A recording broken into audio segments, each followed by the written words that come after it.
welcome everyone. Let's start with this.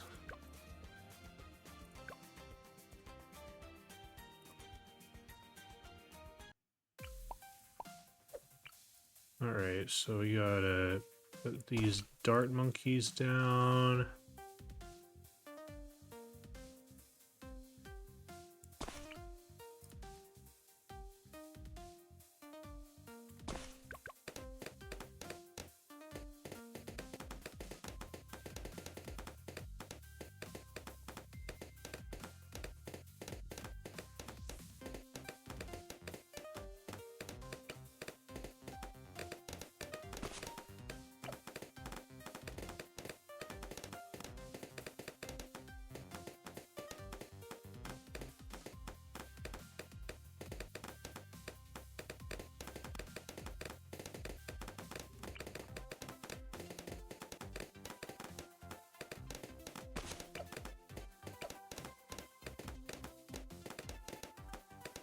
Alright, so this map is very annoying to black border. It's actually not really that bad to if you don't have the black border requirement, but it is not easy though. It's just really, sometimes stuff just doesn't hit properly. It's mainly the early game that's a problem, but yeah, if you can retry rounds, the early game isn't too bad. And this is also one of the faster maps, so that's nice.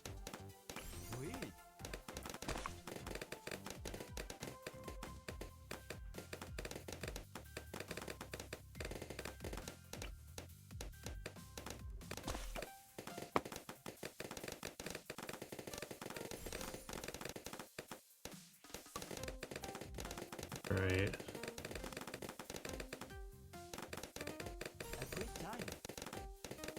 One, two, three, four. Oops.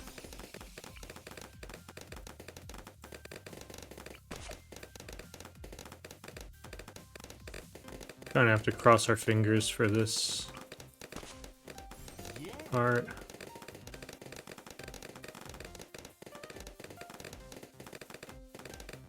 Oh, whoops.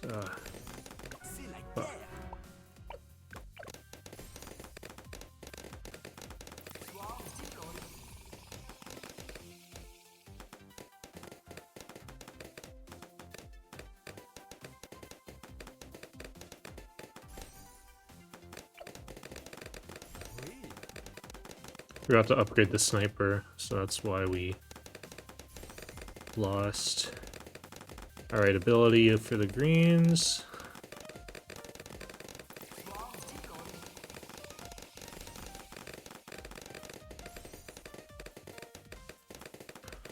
Alright, so I've always find that the 022 sniper is just really good at handling all of the camos. We do have Etienne, so we will get camo detection at some point, but the issue is we don't get it until after I think 37.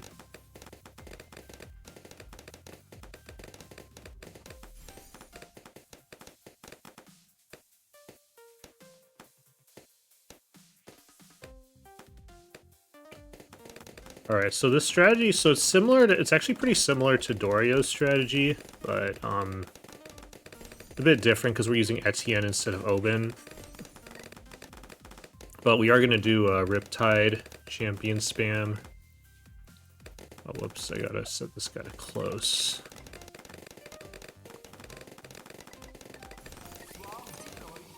Things get very bad if you don't set that guy to close.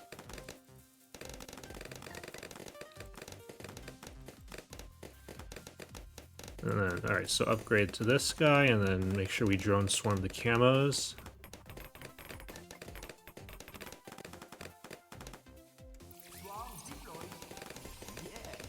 Alright.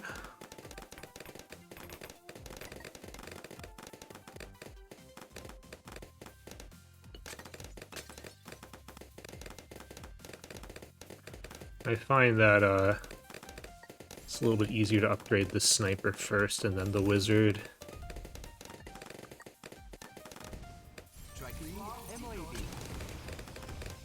Cool. Yeah, around 40. It's the Moab comes very quickly. Like this map is just really like fast paced. It's actually kind of crazy. Makes it a bit intimidating. Right, we do the this path.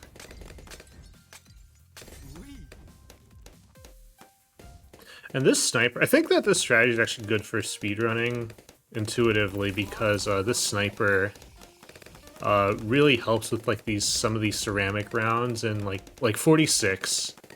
It's like made to handle 46.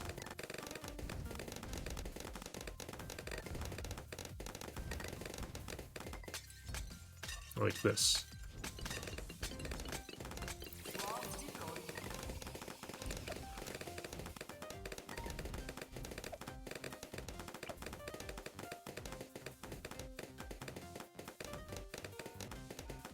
Actually not sure if putting the fire up here is a good idea.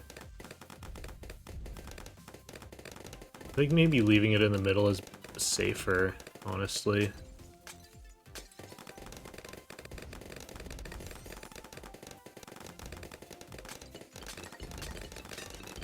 Alright, now what we're gonna do is some Riptide Champion spam.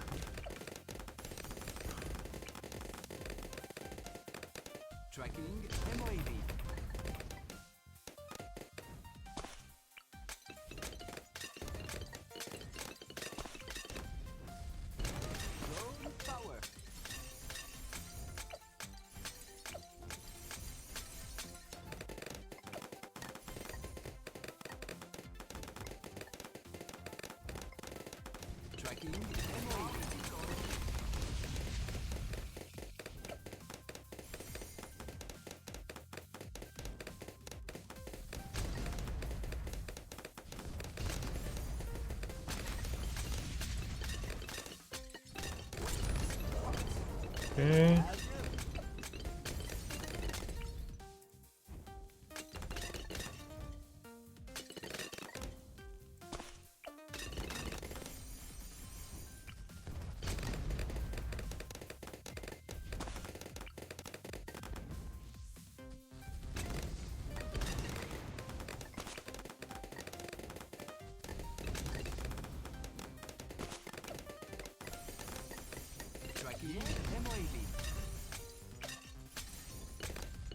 So the EchoSense network is actually like, so the reason why this Riptide Champion thing is actually really good now is there was a big buff to it, so you're able to give it like a ton of range, like an insane amount of range. I'm gonna put it actually up here.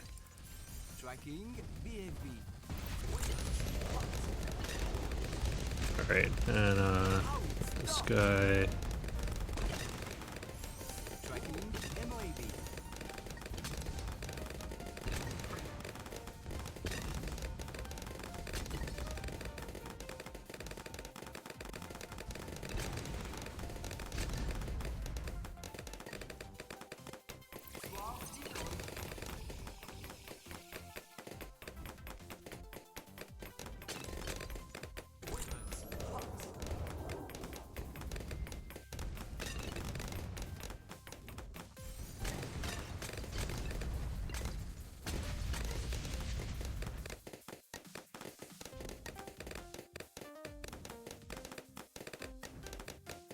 Okay, so now we're just saving up for Archmage. I don't think we even need abilities, although I'll definitely use them. I kind of want to get a bottle of water, though.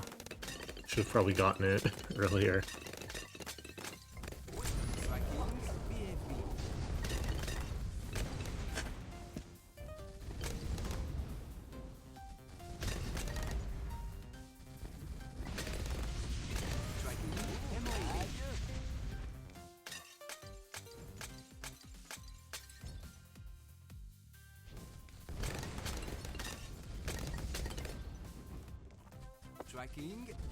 Ah, there we go.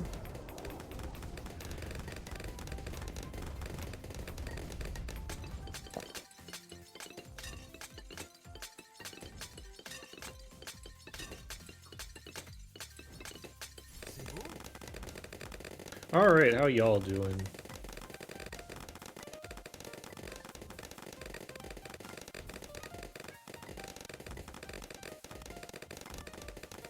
Tracking MOAB. How it's done.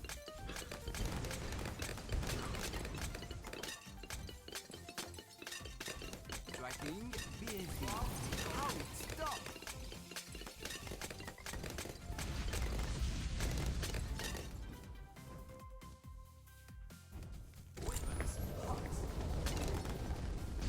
Adieu.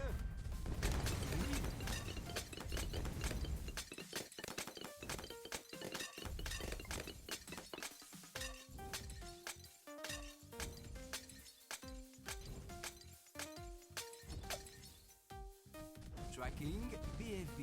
How it's Yeah, I guess having this guy is actually really good. The ink slowing things down is very good. tracking MOAB. Adieu.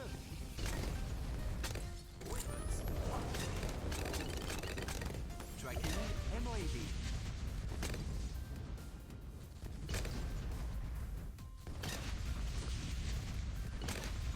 Tracking I'm wondering like how well this strategy is gonna work like in the next update, but I guess it doesn't matter that much. So my plan after GDQ is what is my plan? I think I wanted to do Ouch Black Border runs.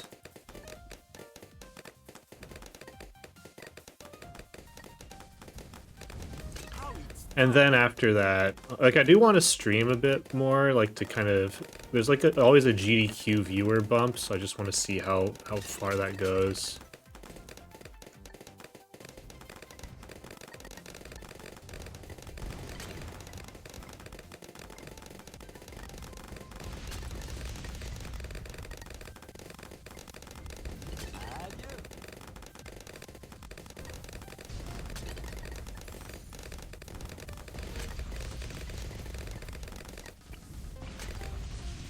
Tracking ZOMG.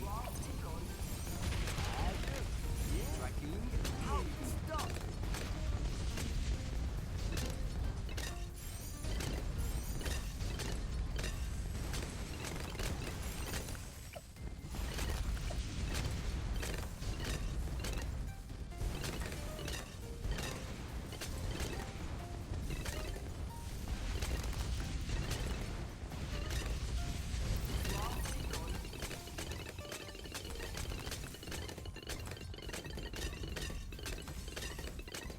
Okay, so the strategy here is so we do Archmage and then Super Brittle. Super Brittle is very strong. Then after Super Brittle, we get a bit more support, so we'll get an Embrittlement up top, stronger Stimulant and Tack Shooter near the Embrittlement with Super Brittle. ZOMG.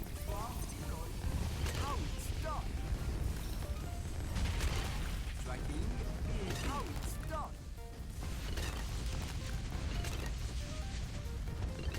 And then like some other support. Tracking ZOMG.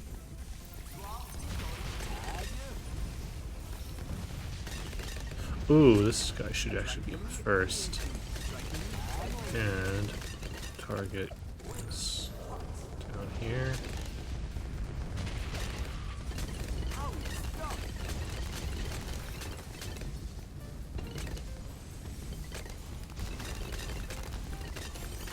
That's some serious damage. Okay. TDT. Tracking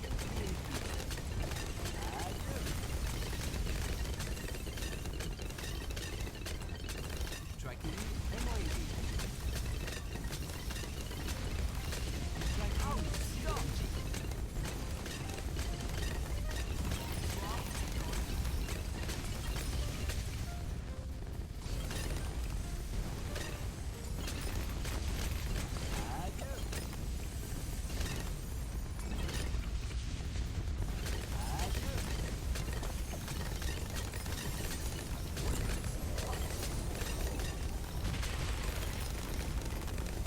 Okay.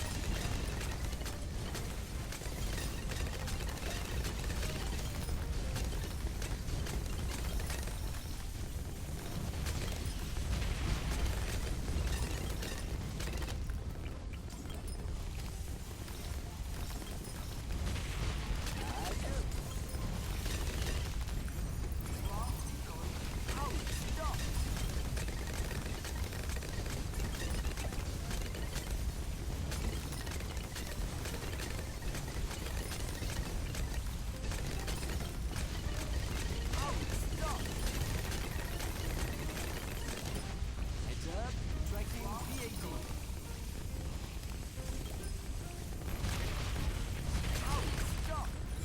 Okay. Alright, now we switch to Sada and go to Glacial Trail.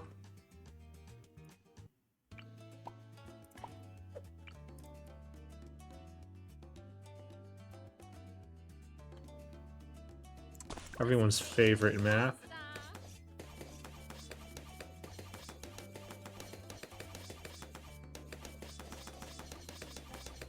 This one I need to pay good attention to because you have to place things on the correct rounds. Oh my god.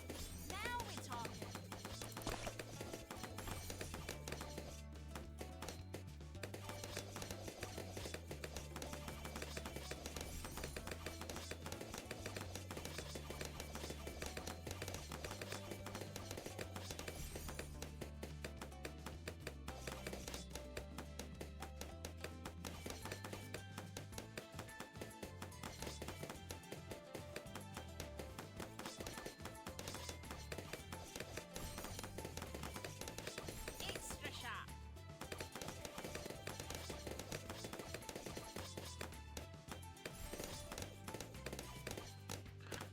Okay.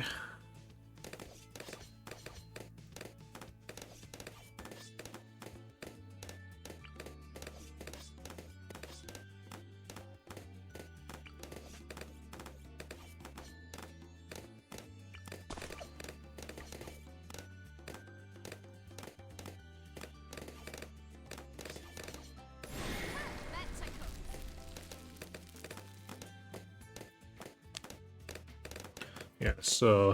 So if you're not unfamiliar with the gimmick of this map, the gimmick is that your towers do freeze every 9th and 10th round after they're placed. So that's definitely a of all the things that happen in this game, that happens the most. Oh. Wait, is that okay? Yeah, that's fine.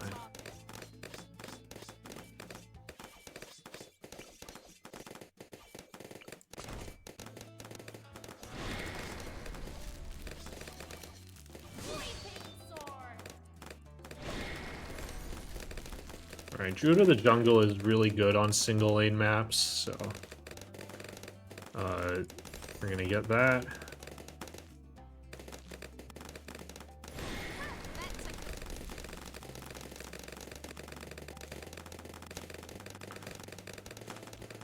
Go snag that for a bit. Oh, okay. Okay, that was okay. And then I guess one thing is, though, the exception to the freezing mechanic are ice monkeys, which is cool. So we're gonna get one of those right up here because Super Brittle got a nice little buff that makes it pretty good.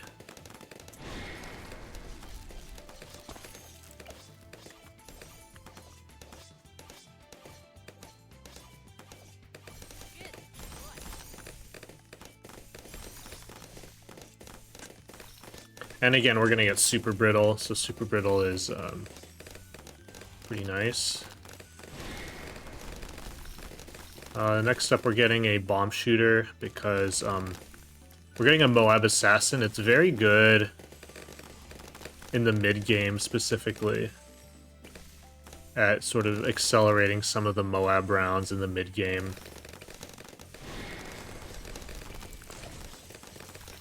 So for speedruns, it's good. Even though, like, it can't hit anything, we're using it. We're getting this specifically for its ability.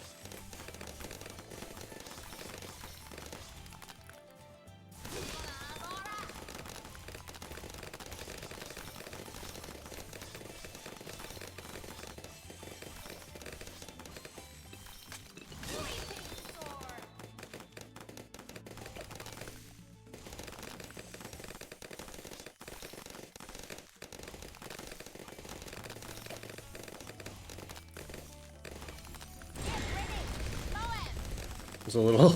I forgot I needed to use that. So. Ooh, wait. Can't lose focus right now because I need this. That's a cook.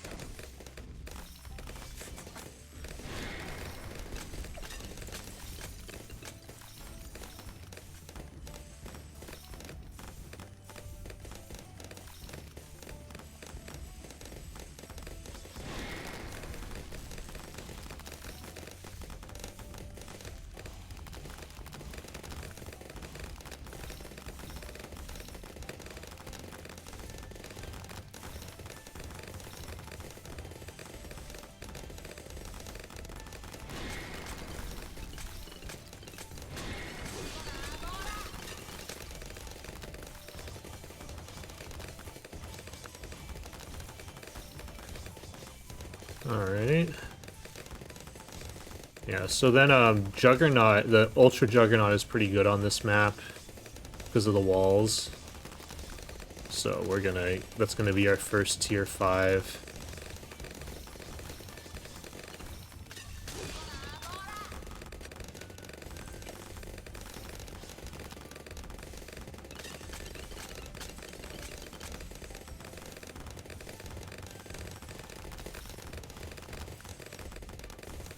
So it's like a very cheap tier 5 for, like, on maps where it's good, it's very good. On maps where it's not good, it's not, but like, it's like very bad on maps where it's not good, but it can be extremely good on maps where it is good. Like, can, like, definitely pay itself back. Clean cuts. Still cuts a tomato.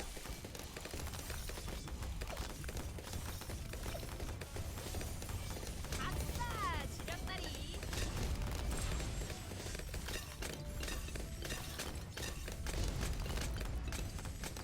Clean cuts. Still cuts a tomato.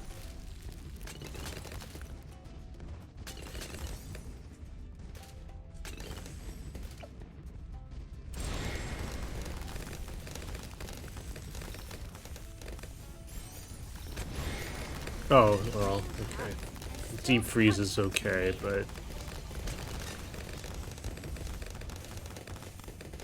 Get ready. 아싸! 지렸다리.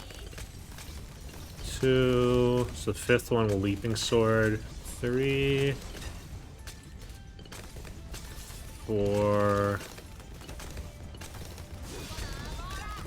and then round 60 we use the Assassin. So if you let the BFB get damaged a little bit, then you can actually layer skip it. So that's pretty cool.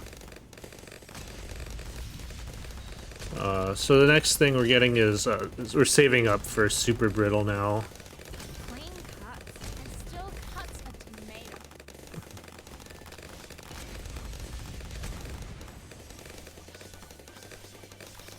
Oops. And on 63 with this U-Jug is not really a thing.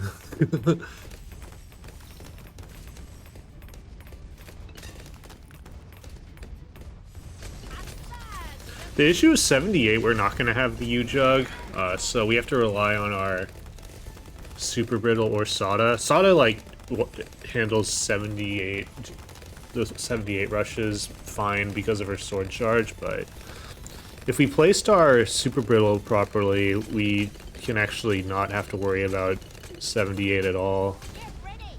Moab, big, red, and spicy!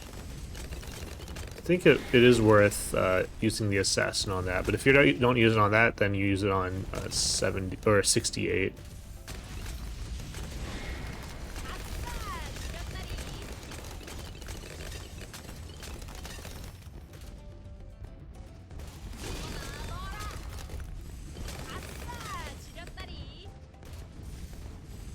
Aww.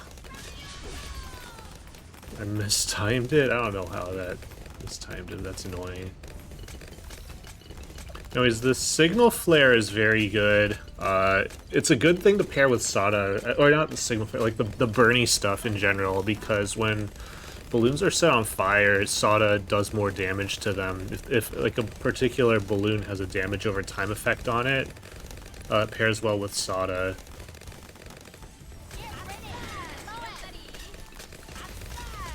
Because Sada does more damage to those.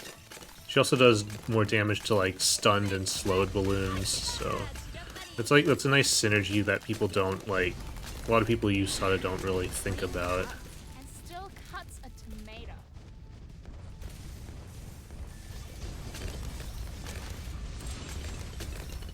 All right, Super Brittle, let's go.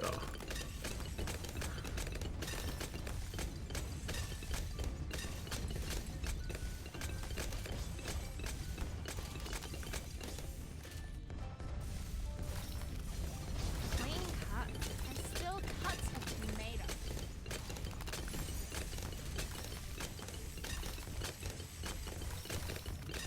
And you're gonna notice the Moabs Ready! Moab! are Super Brittle does a really good job at just shredding through all the Moabs. Oh yeah, this engineer is really cool, I think. Just the fact that it's able to place all of its sentries just right here. I just think that's really cool, so this positioning is very fun.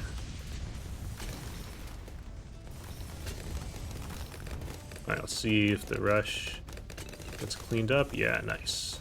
Because we don't have the Juggernaut, or the Ultra Juggernaut.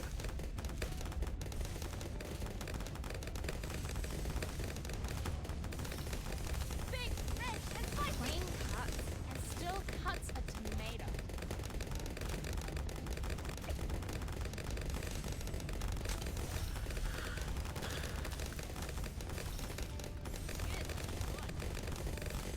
Get ready! Moab!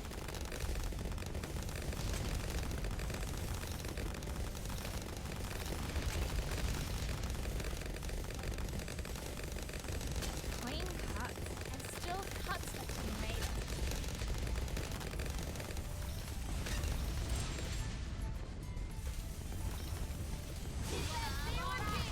Clean cut and still Alright, now what we're gonna do is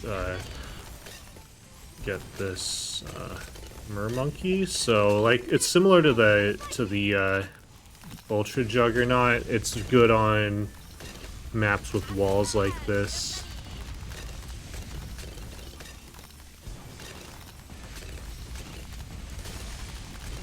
Because there's an ability that where you shoot these ice balls that just bounce off everything and destroy everything. So that's cool. get ready! We'll see this in the next map as well, Dark Dungeons.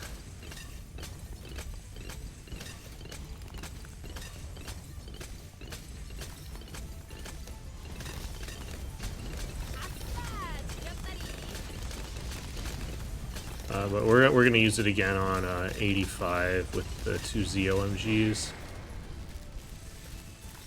Get that Z1G!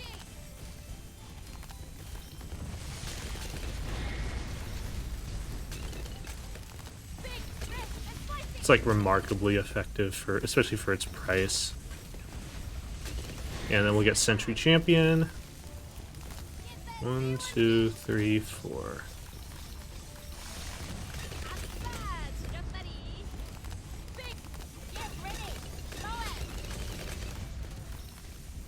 Alright, so bigly damage here. Okay, then round 92.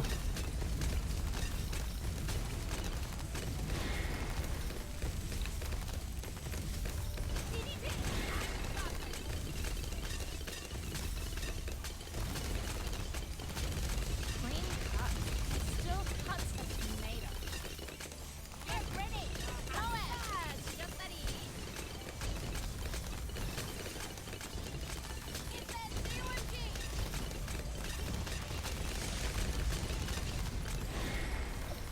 Big Rick is fighting. Clean cut. Still cuts a tomato.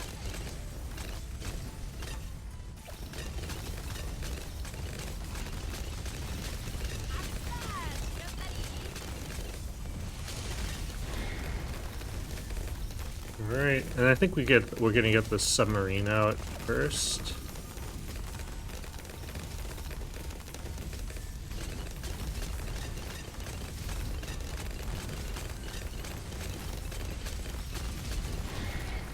Get ready.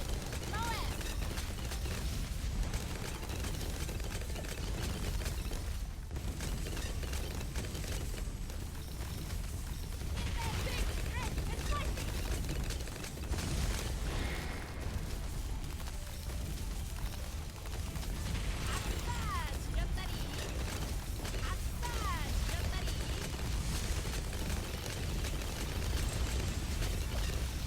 Okay, shattering shells.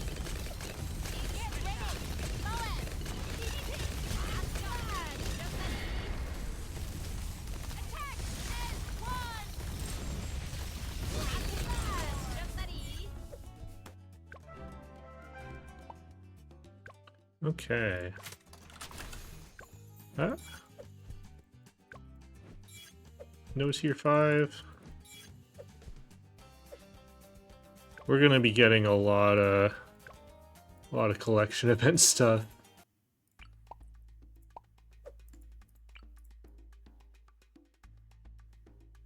So you might notice I don't have a PB. That's because my previous PB did not include tricky tracks because that got added pretty soon. That got added pretty soon, or not pretty soon, pretty recently.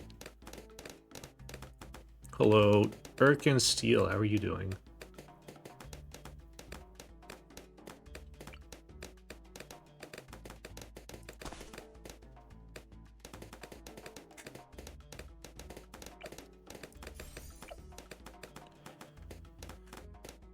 Okay, let's...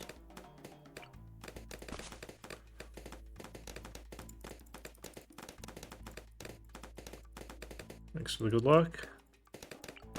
Yeah, so this is the run I'm going to be doing at the Longathon, this all expert chimps.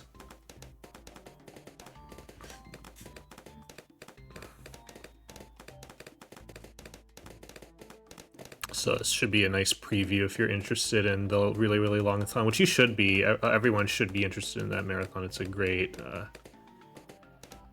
one of my favorite marathons.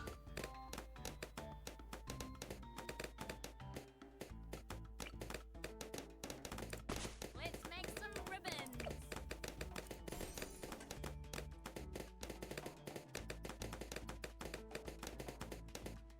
Cool.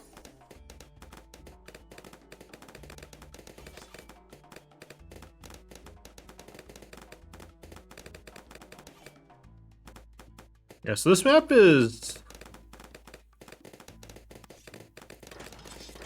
hard. You can kind of see that you have these 3 lanes at the bottom that you have to manage. There's actually a 4th lane that'll become relevant on round 50. The early game is a bit tough when you're playing this map, because you have to manage all of these lanes pretty well. That tickles. Oh no.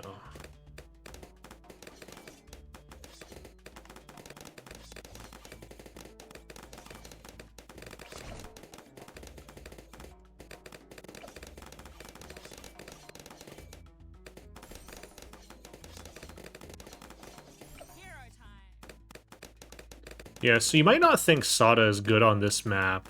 Some people don't, but or they don't realize, but she's actually very good on this map.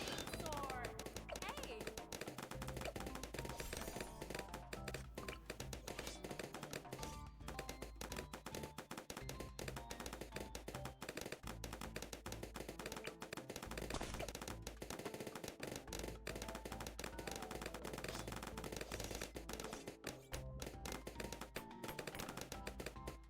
Good choice.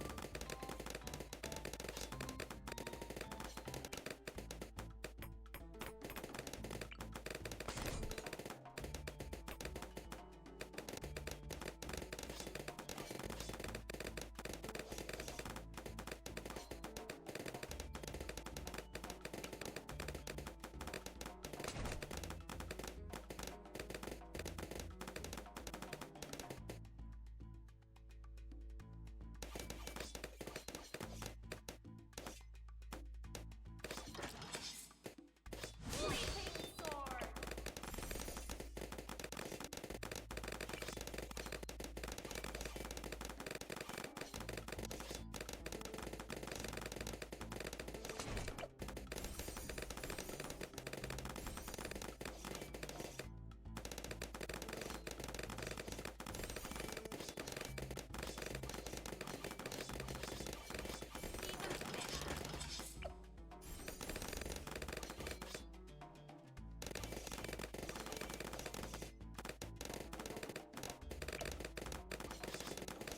Alright, so the I guess the big insight about this map is that there's walls, which makes the Arctic Knight really good again here.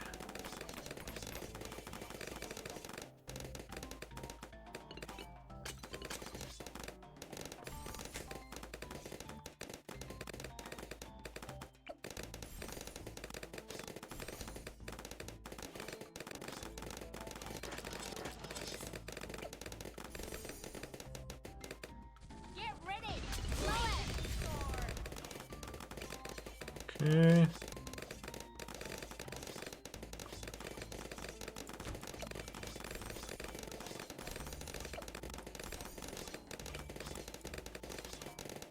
Yeah, so Juggernauts and Ready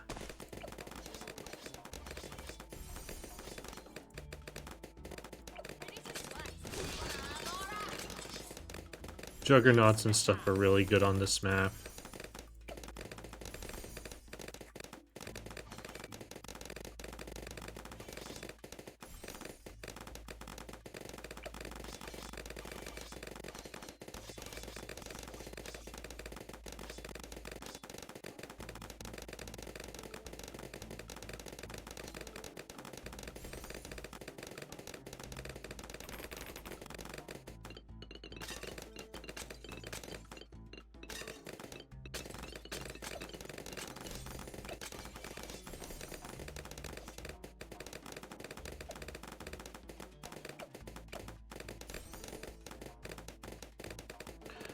Alright, we're gonna get a lot of villages as well.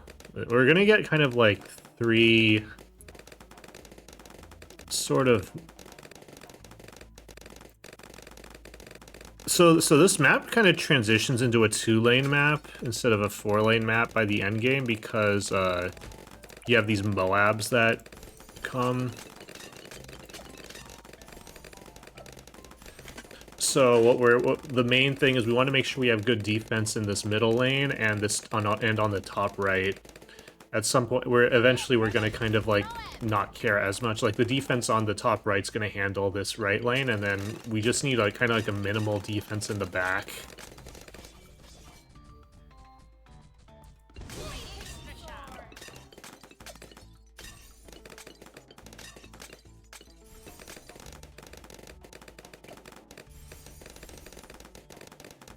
So, basically then we'll just stick an Alk buff on here, and this will be all of the defense that we're gonna have in the back. Well, not quite. We're gonna upgrade the Spike Factory. But, then that'll be the defense we have in the back. Clean cuts and still cuts a tomato.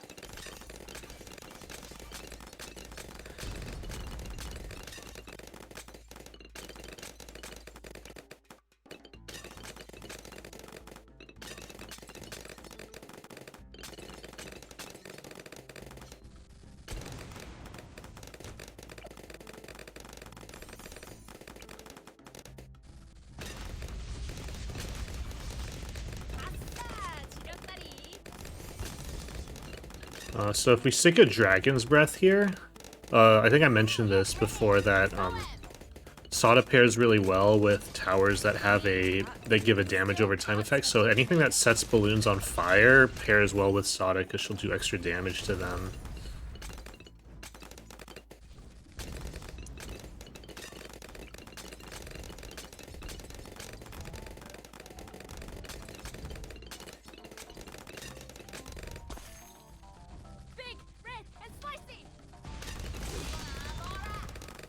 Is this some kind of mod that... No, there's no mod. What? First of all, the fast forward isn't... It's not 2x. It's 3x.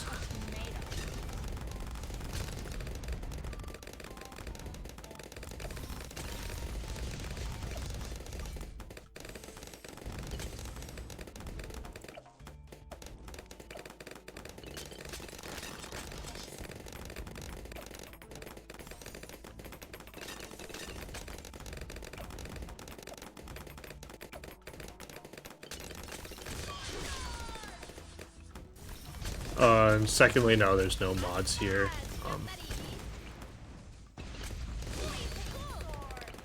Mods are not allowed. Also, I don't use mods just in general. The only mod that you're allowed to use is there's like a timer mod so that you can see like so that you can have access basically to an in-game timer. But I don't use that.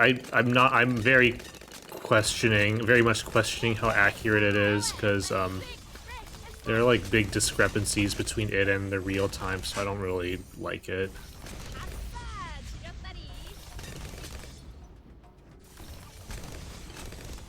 Yeah, this is just with regular fast forward. We're gonna just have fast forward on the whole time when we can.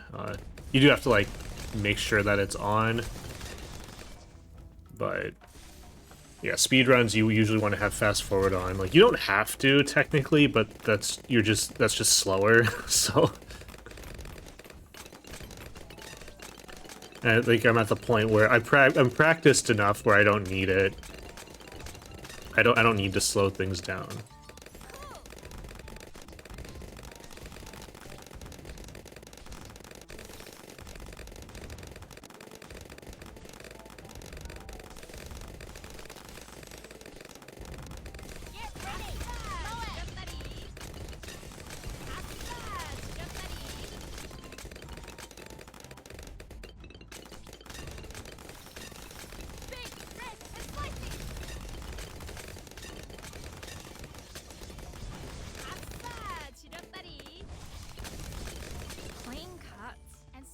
Cuts a tomato.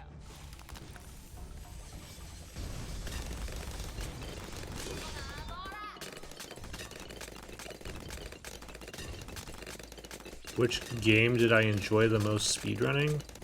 Which game, or do you mean which map? Because I've speedrun a lot of games.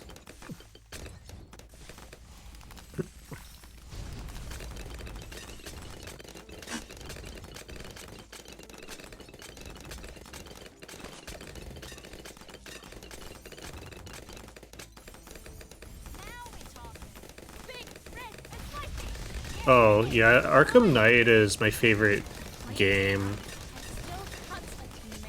like, ever.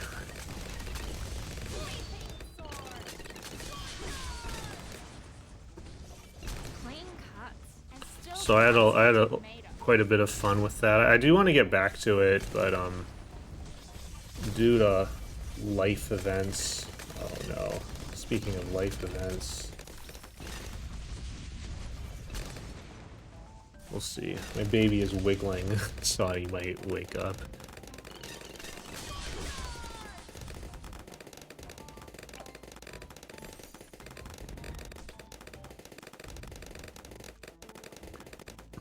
And then the other game I did was Plants vs. Zombies. That's fun, but the big problem I have with it, one is that it's just, once you hit like a wall, it's just really frustrating. But also, it's also very hard on my hand. So I do kind of... What I really like about this game is that there's actually a lot of idle time, so it's much less, like, physically demanding for someone like me who's like old.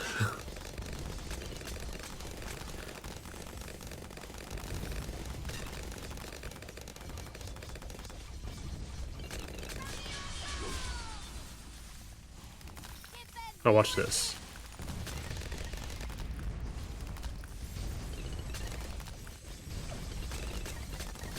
Clean cuts and still cuts that you made us. So that's why we got these Arctic Knights are just so good on this map.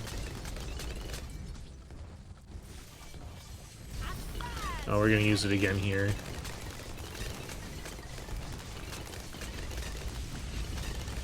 Actually, first, let's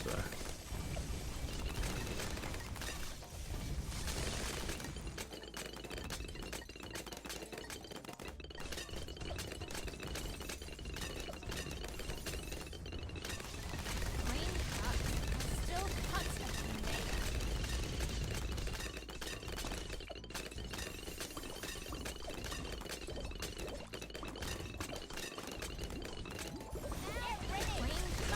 Alright, what am I doing?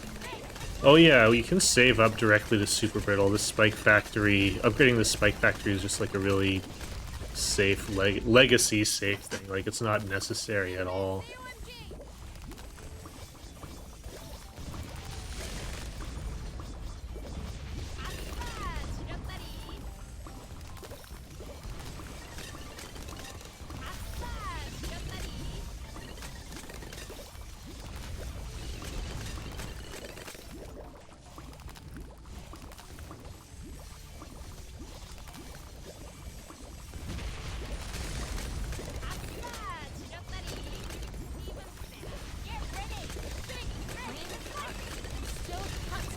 Yeah, I'll get back to Arkham Knight at some point.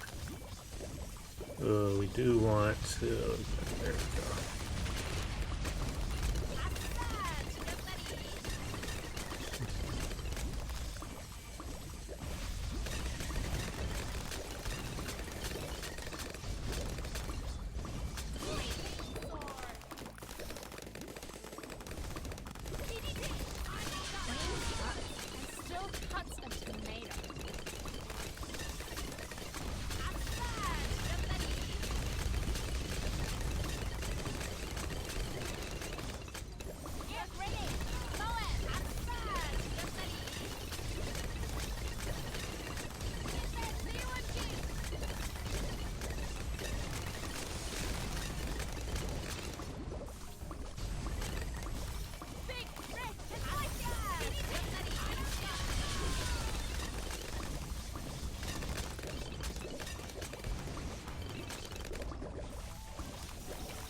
Oh no. Alright, that's okay.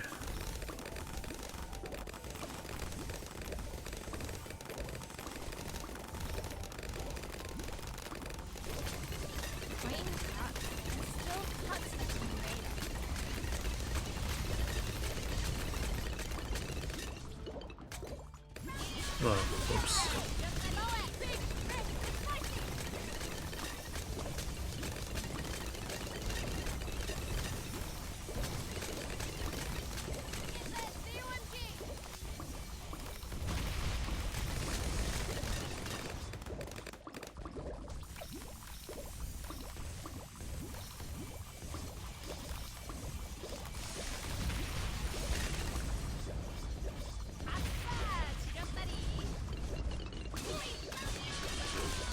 This guy, she's still on close. Oh man.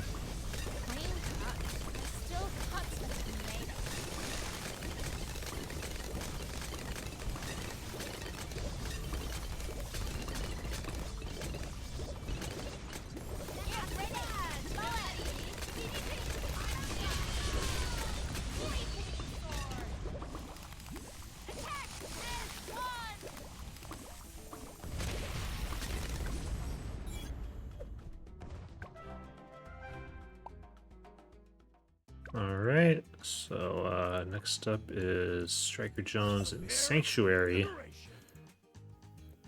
I'm gonna do I'm not gonna do the preemptive strategy.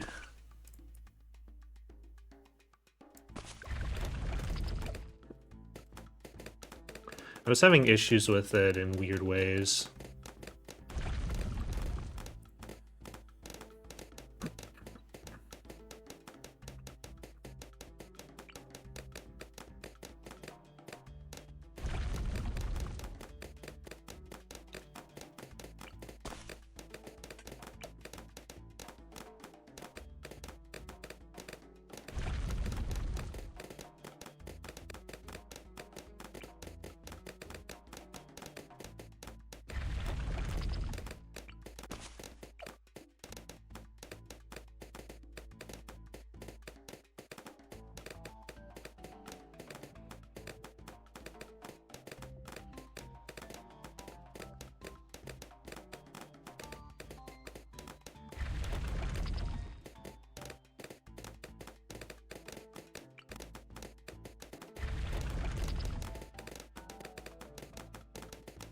Because I've been finding that if I put Striker like here, things are just easier.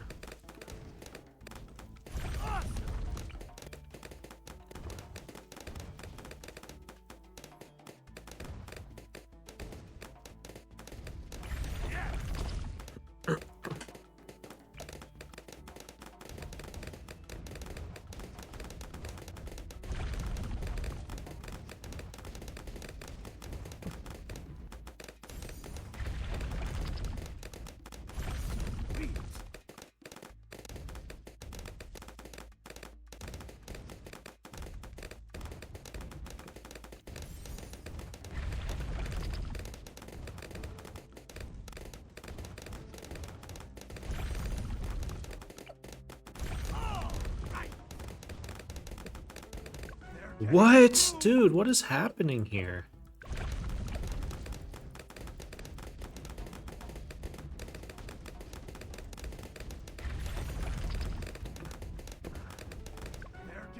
Unbelievable. I don't know what's going on.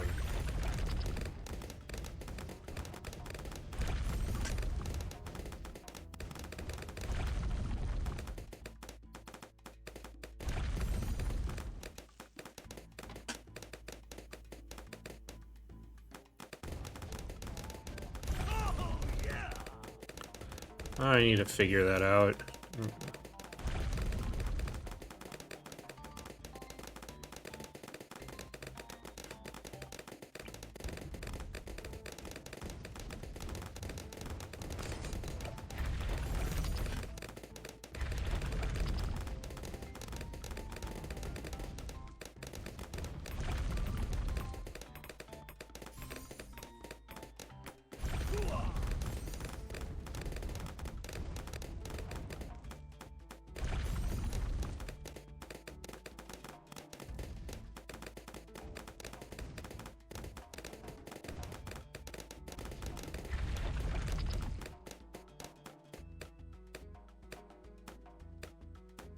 Unbelievable.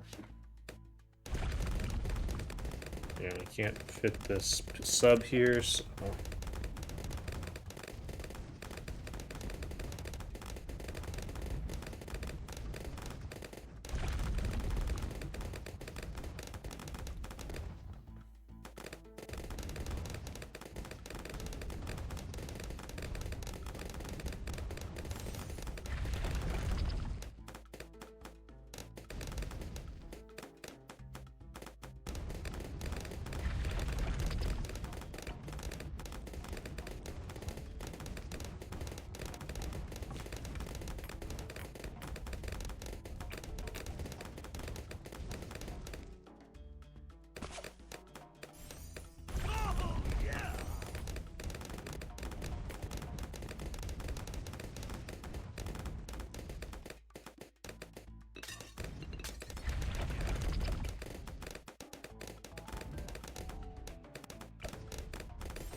Okay.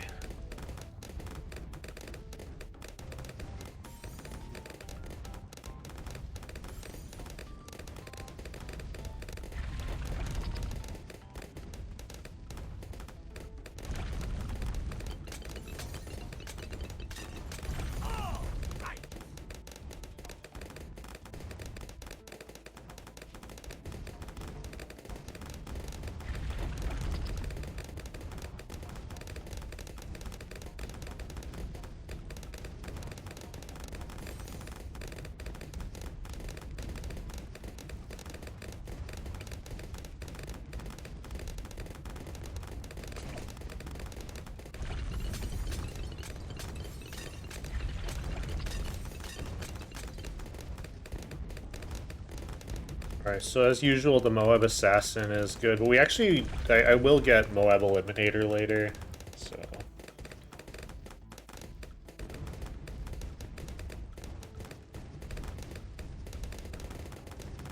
There's no place for a sub to fit, right? Yeah. But wait.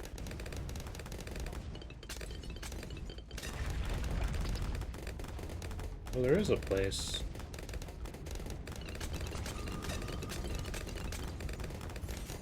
I'm gonna just fit it.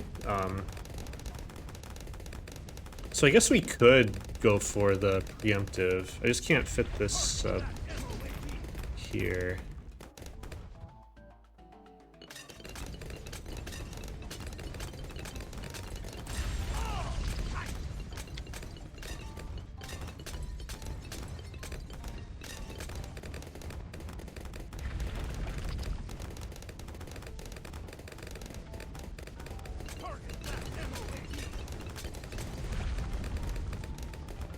Messed up there. I was supposed to use the Moab Assassin for that Moab.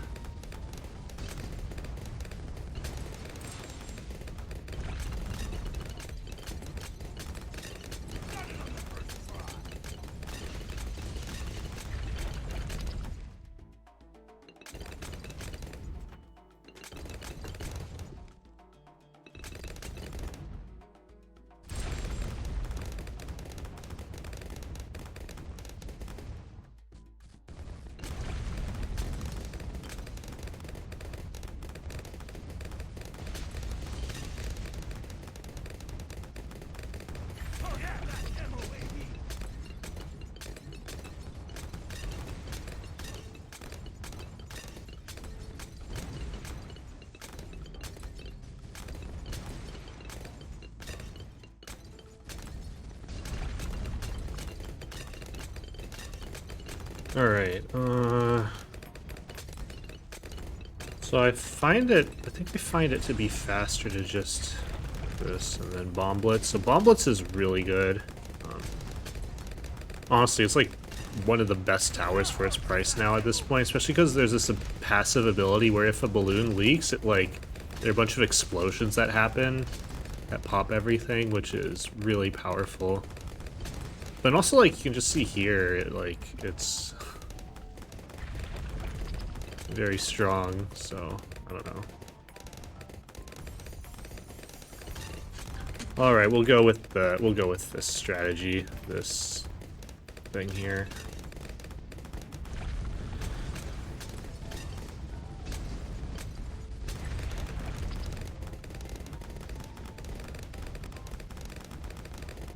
Preemptive strike.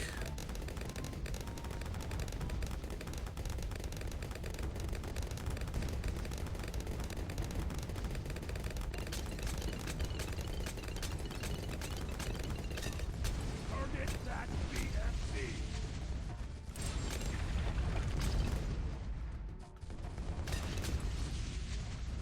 Great work.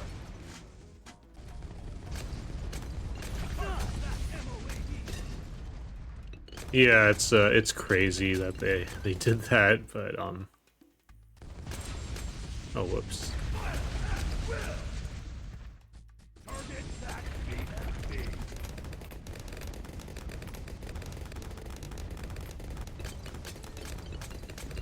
And the thing is, you can also use Striker Jones to reset that cooldown, which is crazy. It's like so good. I don't know if we're going to be able to do it here. Ideally, we would be able to do it on 98, but we'll see. Target that MOAE.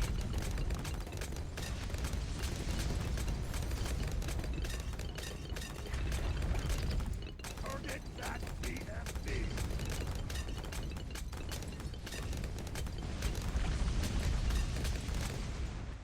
To speed it up, but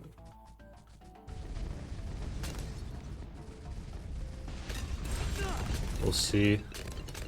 Oh, I should have actually first striked that. That might have been faster. And then I could have used the assassin ability on 73. I keep I'm not very used to this strategy, so I don't make good enough use of my first strikes.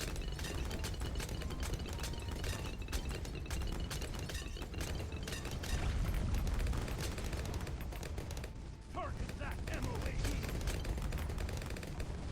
Great work. Ha-ha! That MOAE.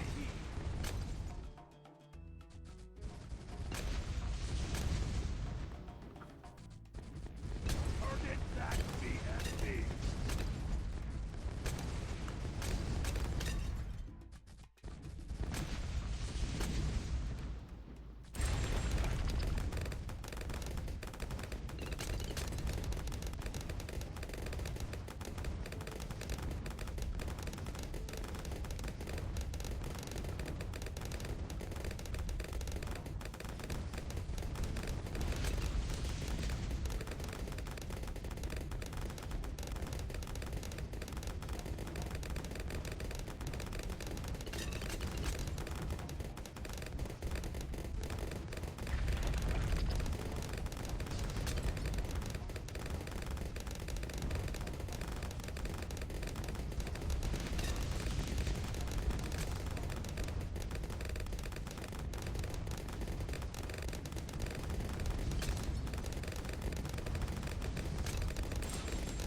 Fire at will.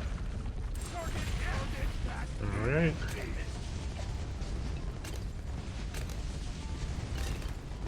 Great work.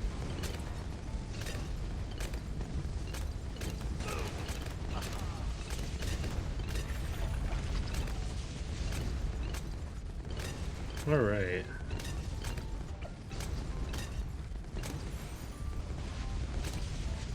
Great work.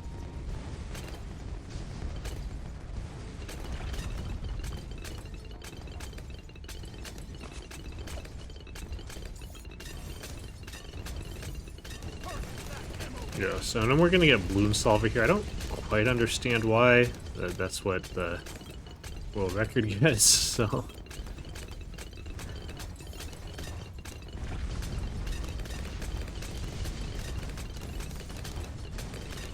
Got it on the first try.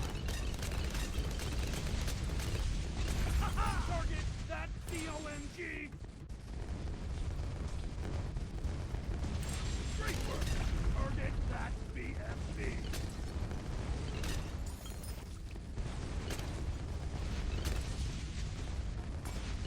Ha-ha! Target that COMG. Got it on the first try. Target that BFB. Great work. That MOAE.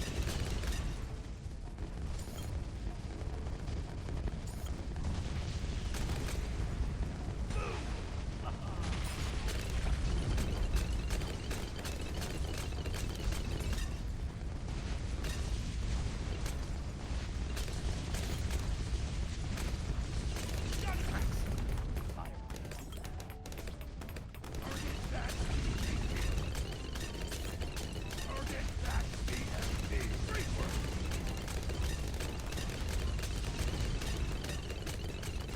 Target that MOAE. Target that COMG.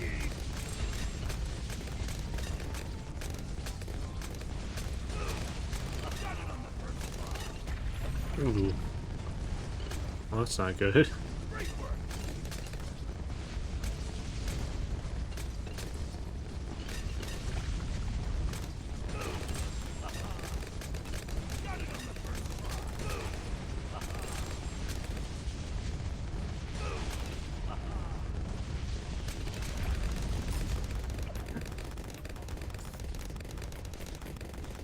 Okay, I think we can afford Moab Eliminator though, so it's all good.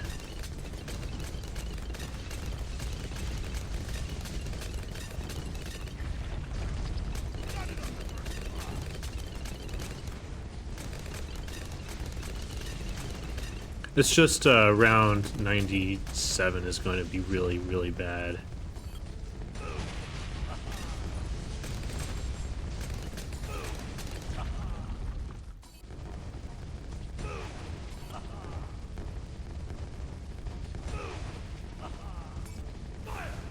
Oh, whoops. This is not good.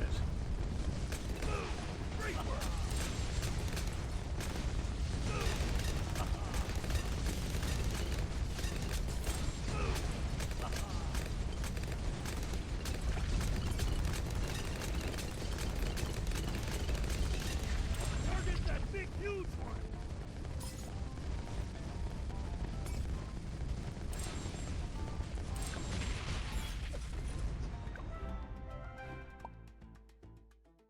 Okay.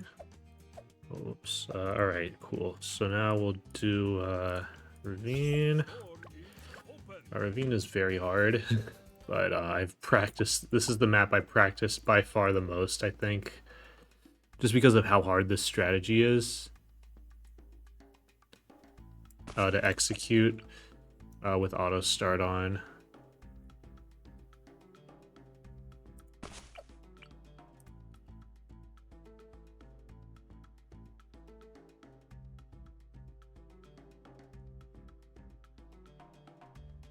Alright, I'm gonna just wait another tree cycle.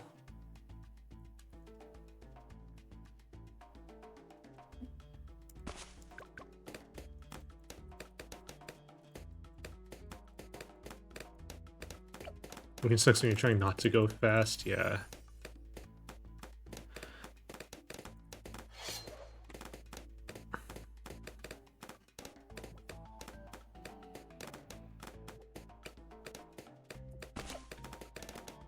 This start monkey on round 9 is actually like shockingly hard to do quickly. It's like more precise than you think, and you have like 2 seconds to place it, to shove it to this top left. And you don't know until round 11 if you got it. It's been a while since I didn't place it properly, but it is a thing, so I'm always worried about that.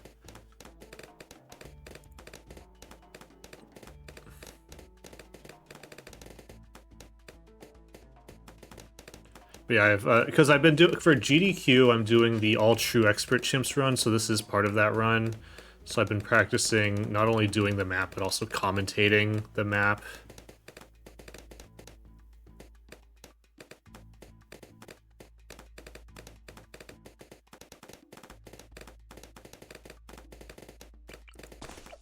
Let me check my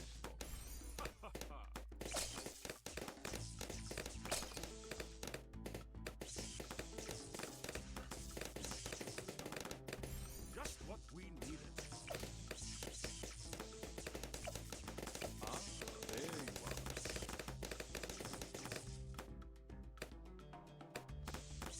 I've been waiting for you. You can hit exclamation point GDQ. It has the specific date and time.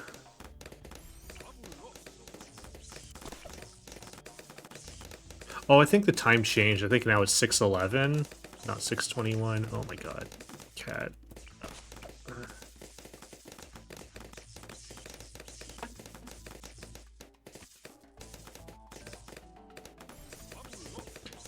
Ah, no! What am I doing? Oh, fuck. I got distracted by my cat.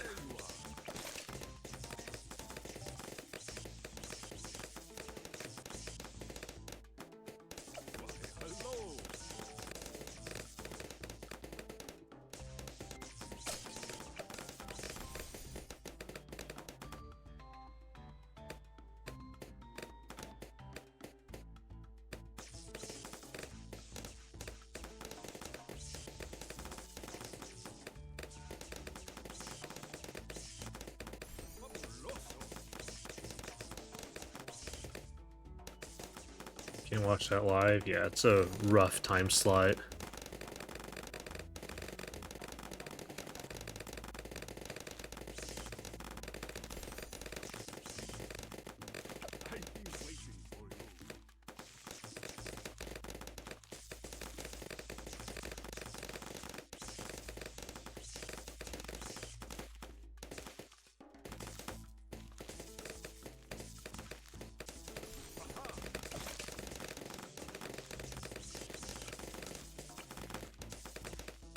Alright, so we're going to now get our main mid-game, or one of our main mid-game towers.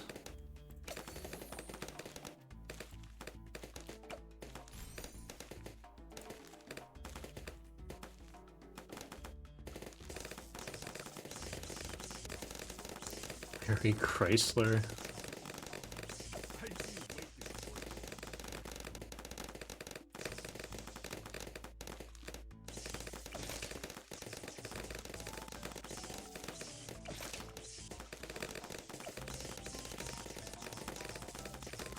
It's not for a while, right? It's not for like another 2 days for me.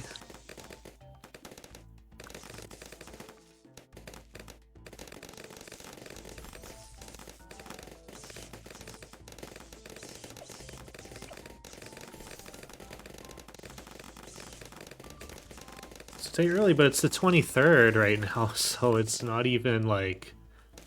Oh shit. Oh my god, unbelievable. Look at...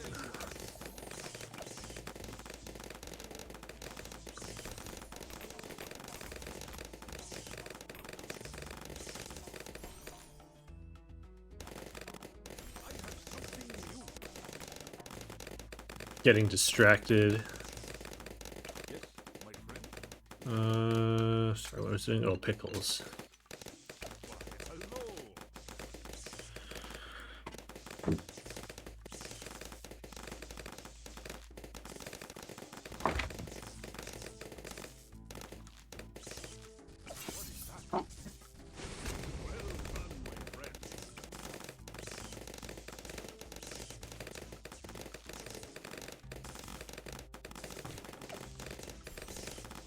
Got any plans? Just eating, nothing else really. So I'm pretty much just doing like baby stuff these days, so.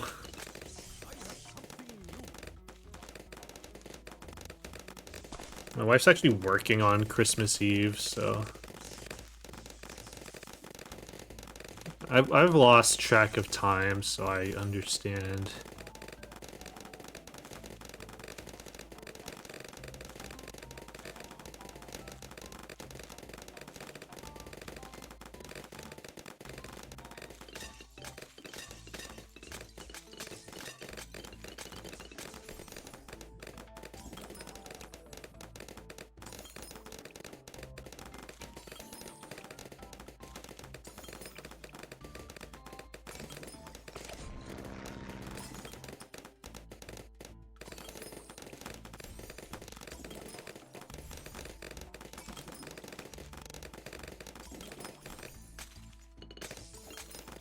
Wait, is he... Why is the... Oh, I didn't center this guy down here? Okay.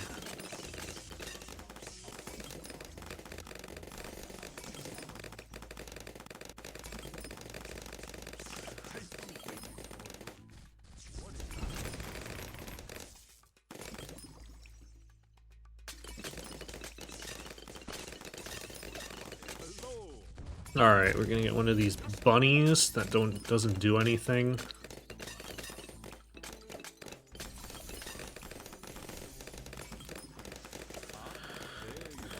These juggernauts are very good at knocking back the ceramics.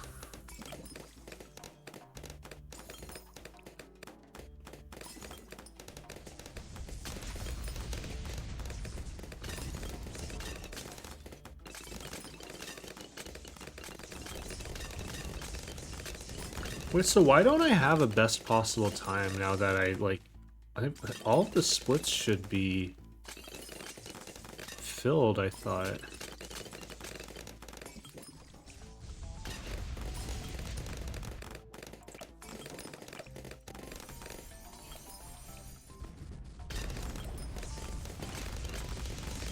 Best possible time should be like a 3:37 or something. I don't know.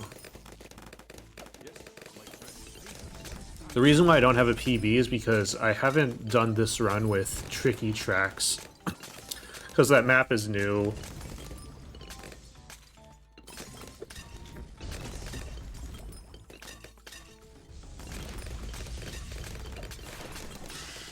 Alright, set you to strong.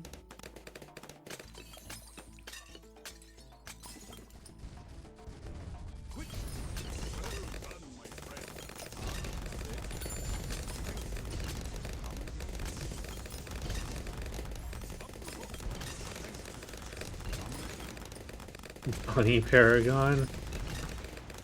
Yeah.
Yeah, so these upgraded turrets are really good damage and pierce for their price, so we actually do want to spam them as much as possible. Round 75 is like the main like kind of sketchy round. You can sort of die for no reason. I don't know exactly what it is. I assume it's just these darts. Oh, let's get sharper darts. I don't think sharper darts can hurt. Okay, I think it's just this figure 8 pattern.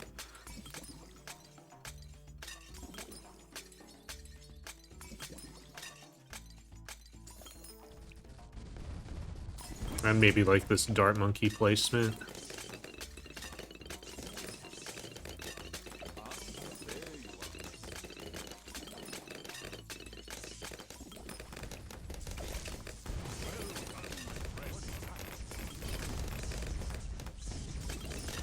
Hello, Tartaruga. How's it going? Ooh, please no. Oh my goodness. That was really close.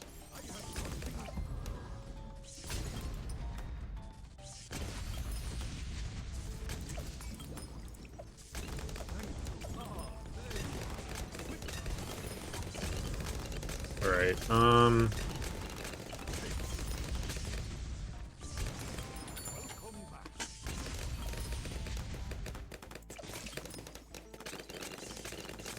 so we'll glue there, and then we get another glue down on when we have $38,280. Hello, Javo, how's it going?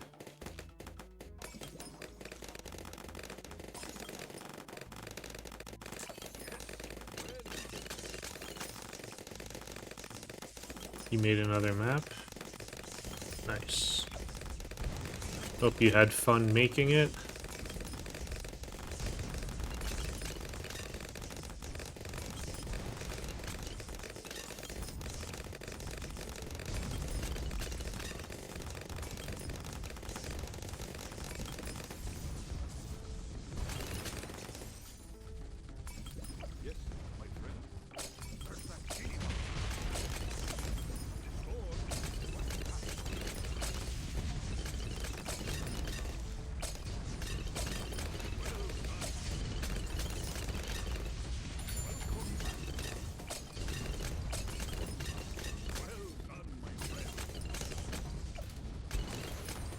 Took you 8 hours.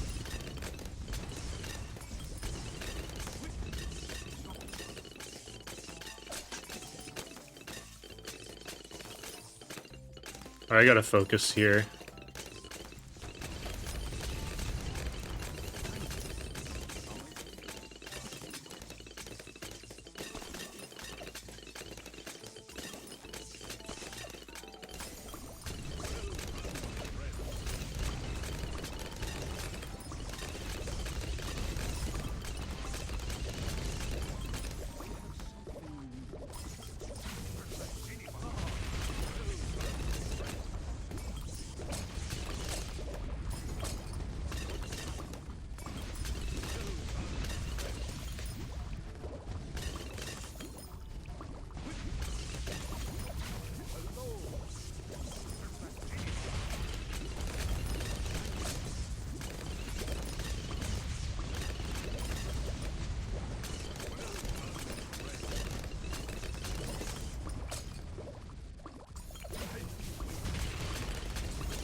Alright,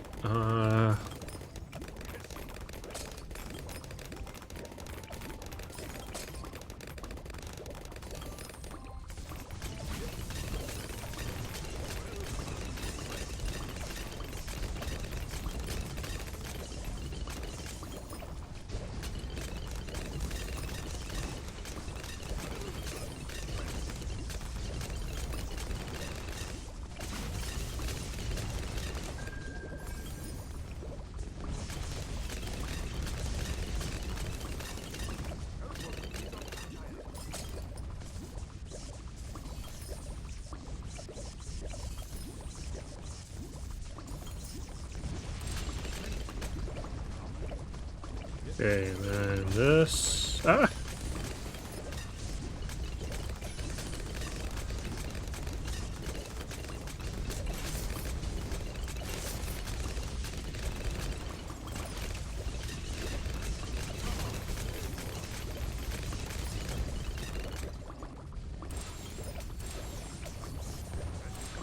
Nice. Okay. Flooded Valley. It's a brickle here.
Alright, so this strategy is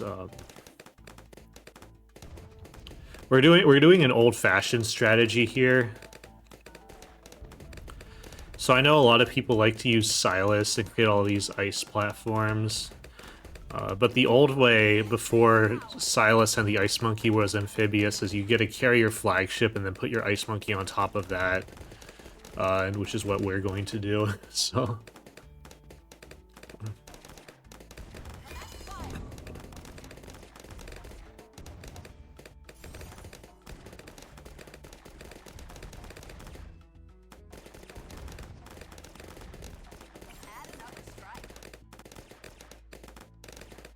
So yeah, this is an old-fashioned strategy.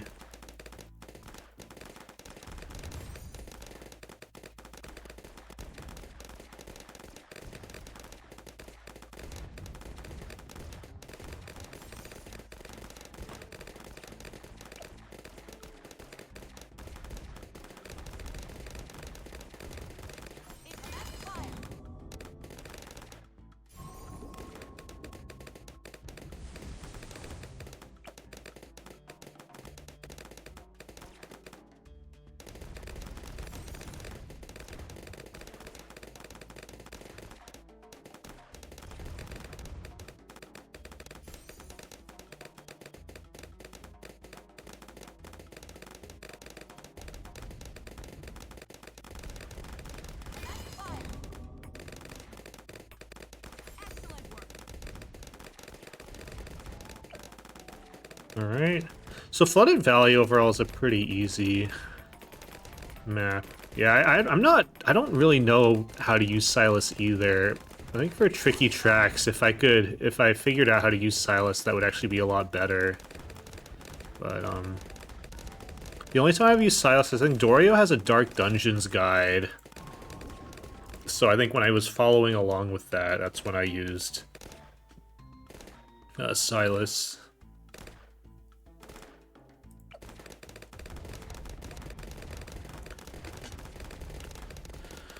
Should probably follow more Silas guides to like get the hang of it. Silas is apparently one of the best heroes. I was generally avoiding using him because I was thinking that he was like too powerful because people keep using him and getting like... No, he seemed too powerful, so I assumed he was going to get nerfed, and I didn't want to like come up with these chimp strategies that would get nerfed.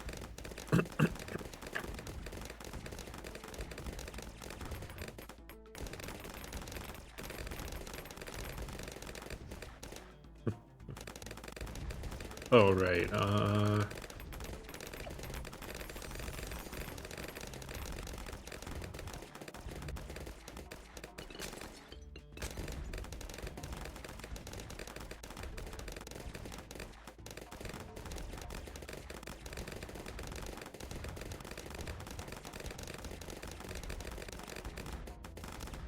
Target sighted. I have not yet begun to fly.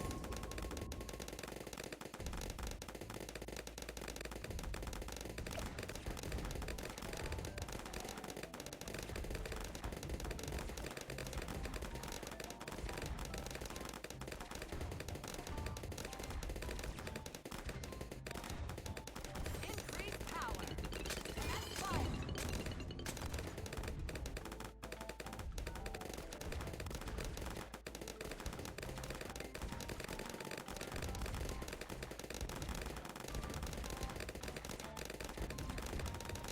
okay, the issue with this strategy is round 57. That one's just like a total crapshoot. And it's right before we have Megamind, so we can't even use that to help with anything.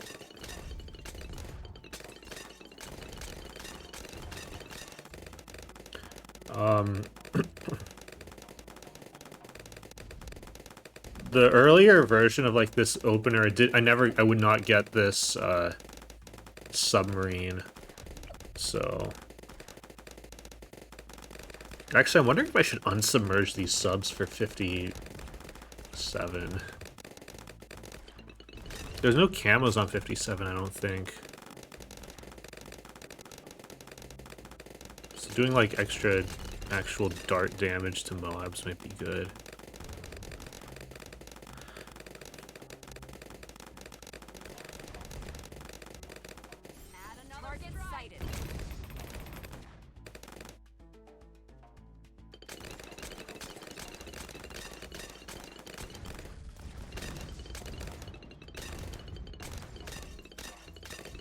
Or maybe if I got like a Moab assassin or something. I don't know. That's too expensive, I think.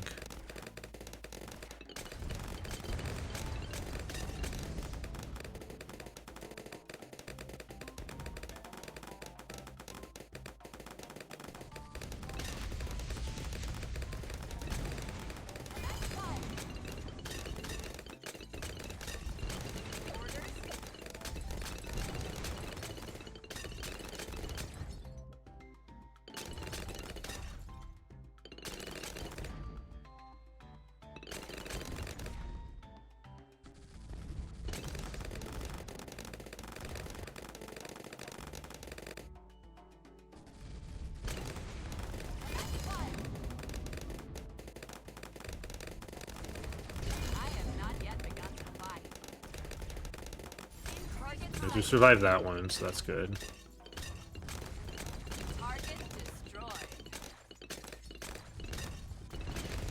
Okay, carrier flagship.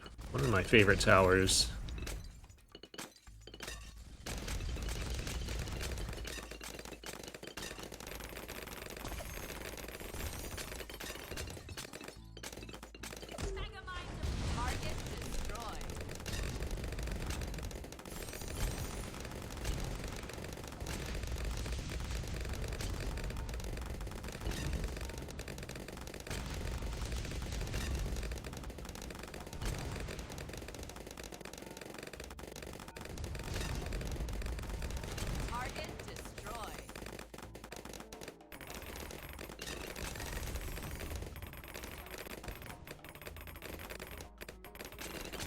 Oh, I should get jungle drums first.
Alright, so then the idea is we're gonna get carpet of spikes.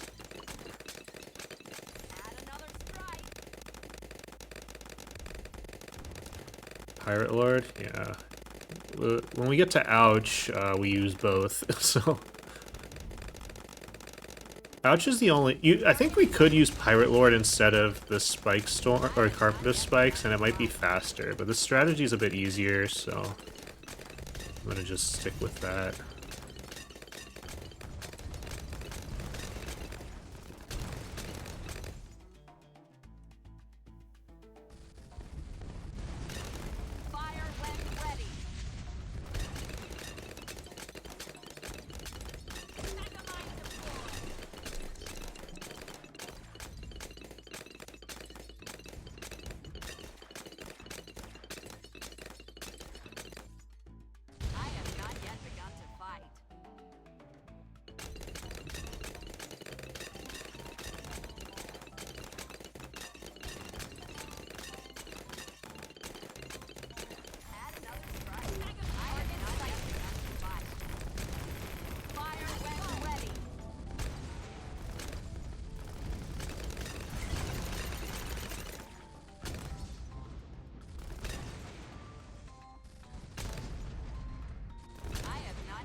Oh, oops.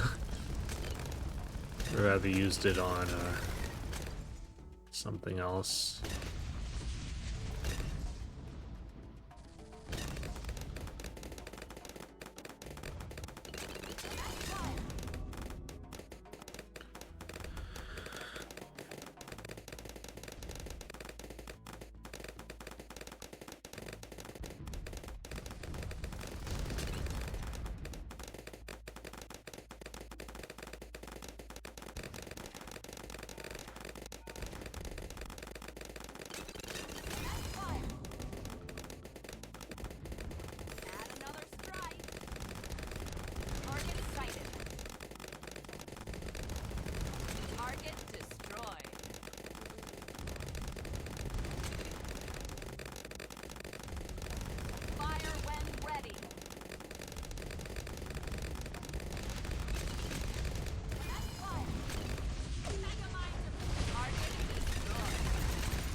Alright,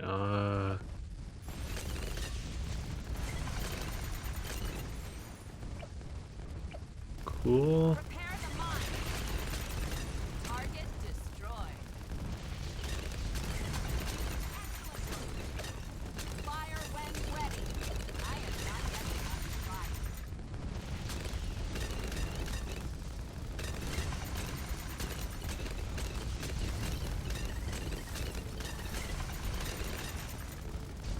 Target destroyed.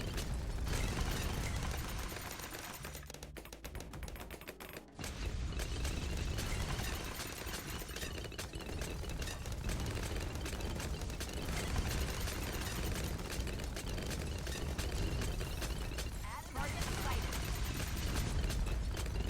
I am not yet enough to fight. Prepare the mine. Let's go.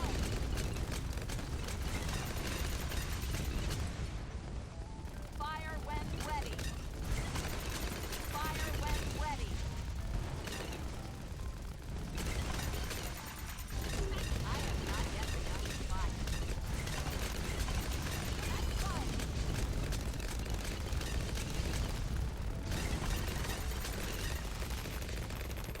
Okay. Lord of the Abyss, let's go. I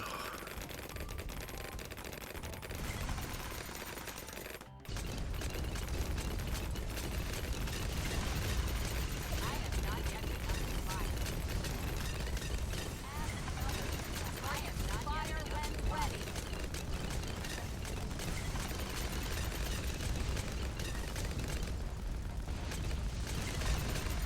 Prepare the mine.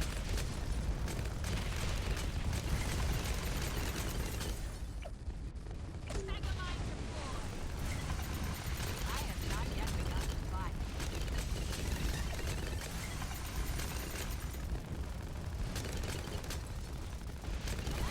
Target destroyed.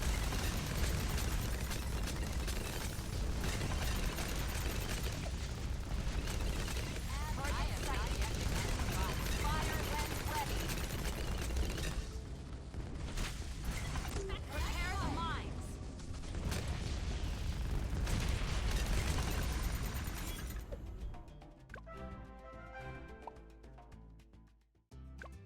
Alright, Infernal. Ready to fly.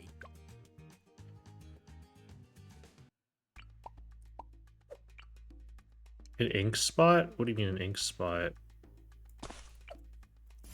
It's a pierce buff, right? Like, it gives everything a pierce buff.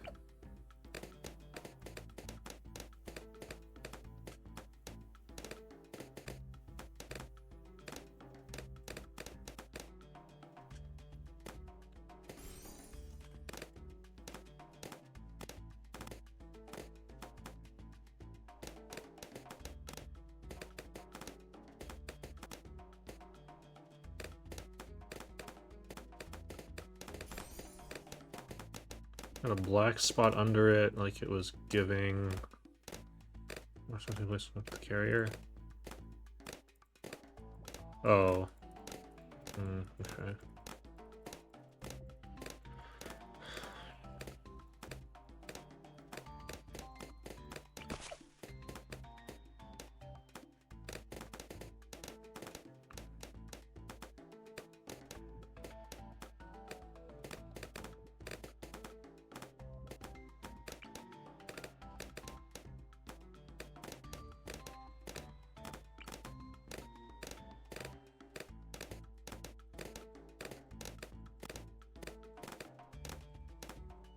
Oui, hey. Alright, so this map is easy.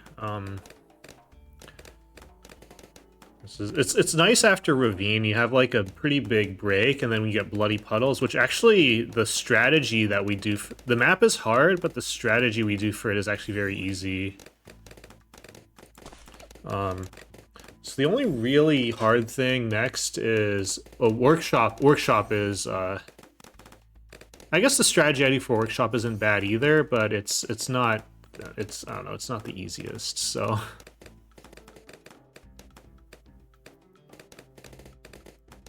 It's not the easiest strategy of all time. Especially in the beginning. Muddy Puddles has like an absolutely brutal opener when you have auto start on. A great time. Swarm decoy.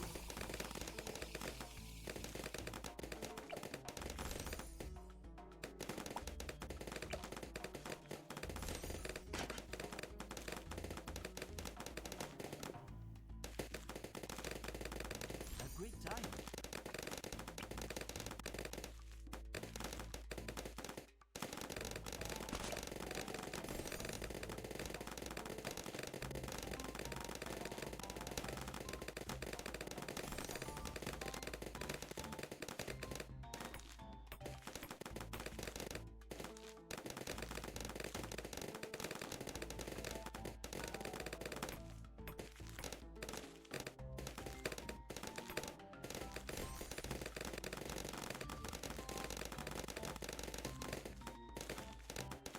Drone power.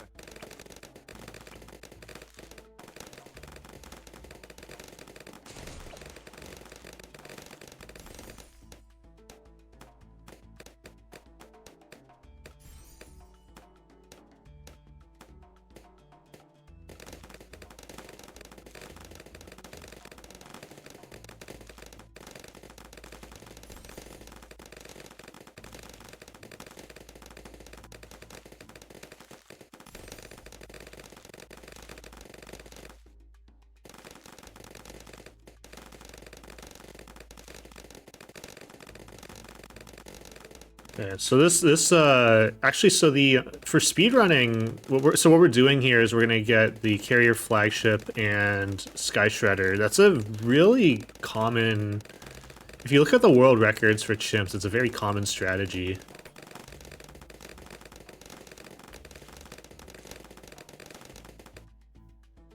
Swarm decoy.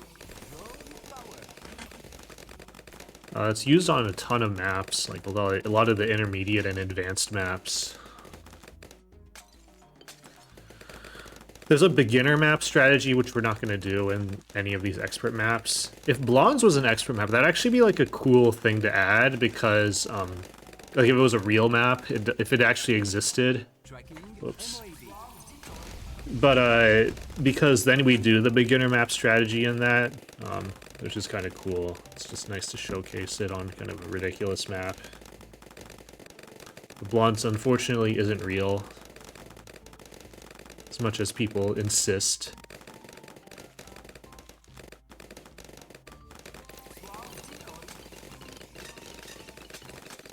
C'est beau.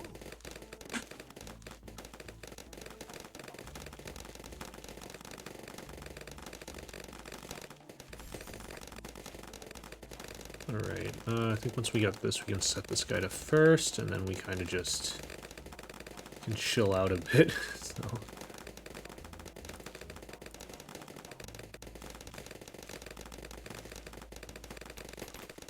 Because the great Frosty said, Blondes isn't real, Blondes can't hurt you.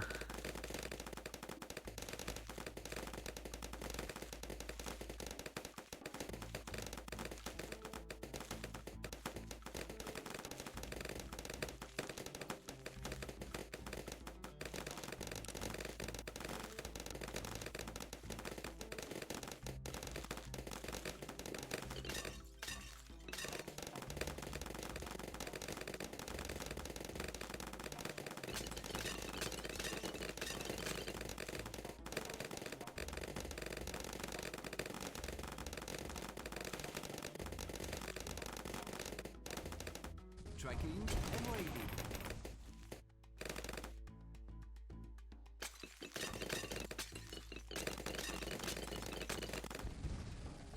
Drone power.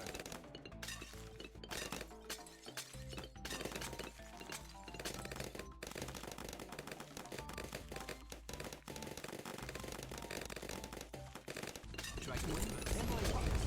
Adieu.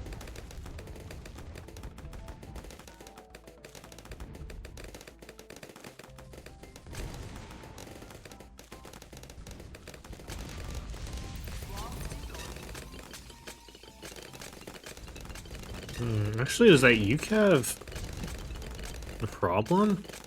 I thought it would come back by 55, like the end of it. Guess it technically does.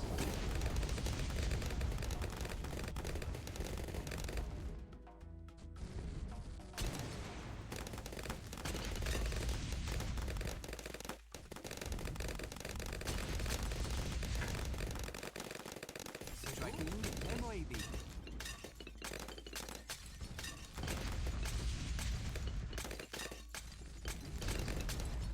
Oh, we need this. Absolutely need that.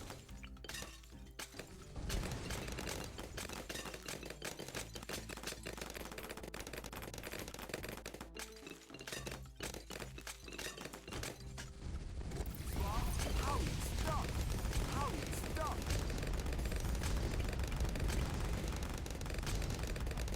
Yeah. Striking MOAB.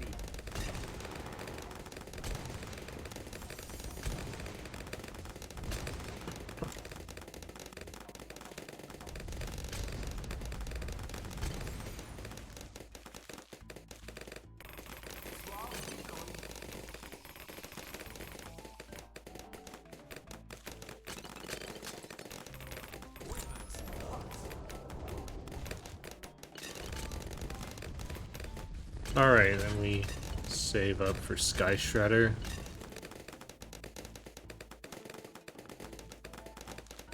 '63 is just weird because the ceramic brushes come from the top. 78, they come from the bottom, so we don't need to use any abilities for it because the carrier flagship's able to hit them very effectively. But on 63, because it's the main attack doesn't have range onto hitting it, it's not... It can be an issue, so we do need to use abilities for it generally, or at least for consistency.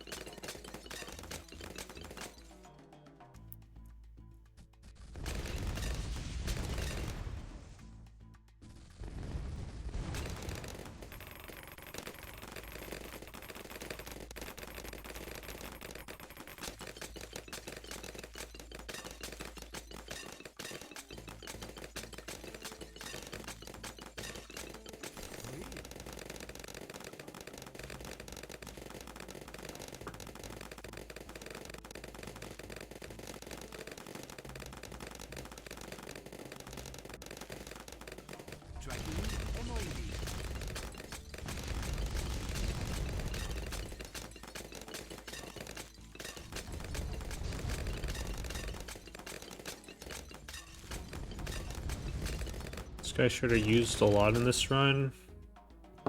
It's used in this map, and it's used in Ravine. I think that's it. It's good. It's like, the fact that we used it in Ravine is kind of a... I guess the reason why we use it in Ravine is there are these like weird line of sight blockers, and you really need a tower, so you really want, and if, for speedruns, you really need a tower with global range. So that's why we use it in Ravine. But it's pretty good, like, I don't know, it's not a win condition, but it's very strong. You need to just make sure you have the right support. Right.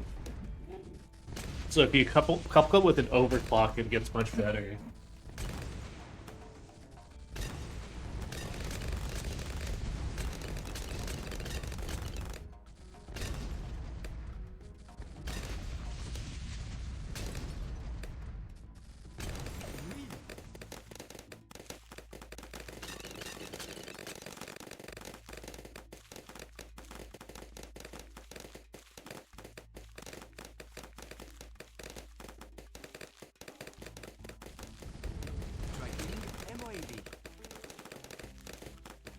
Alright, I'm gonna just manually run my ad.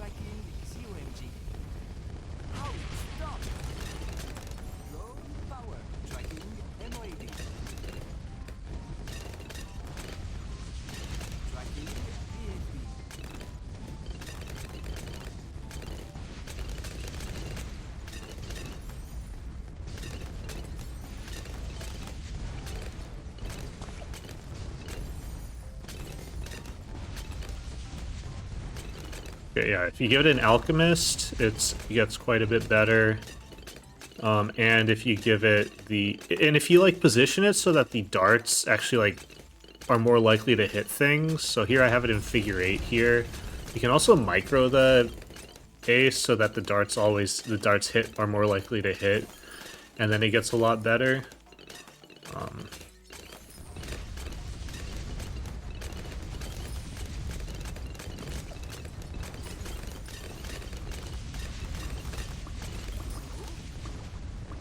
Tracking 0.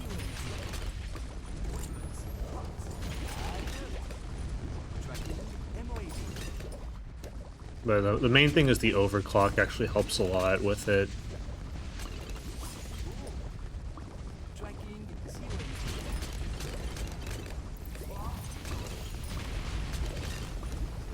Tracking MOAB. Tracking BTD.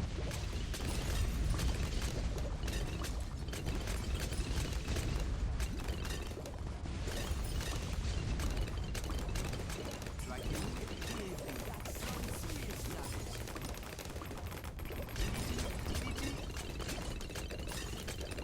Tracking MOAB.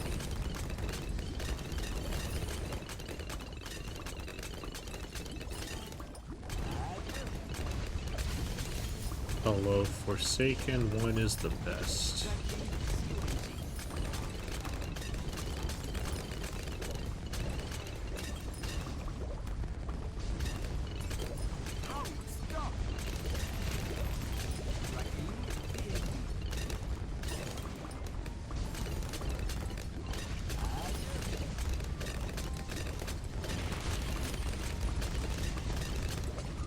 Whoops.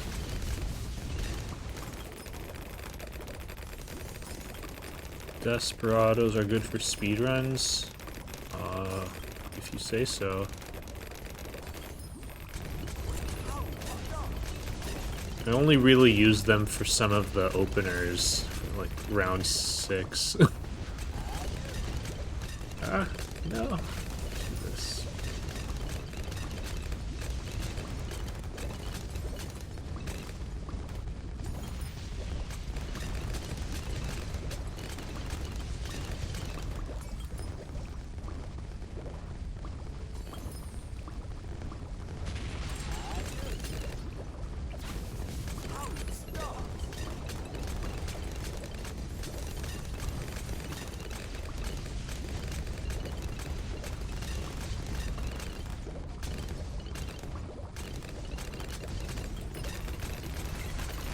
Using it's a top path?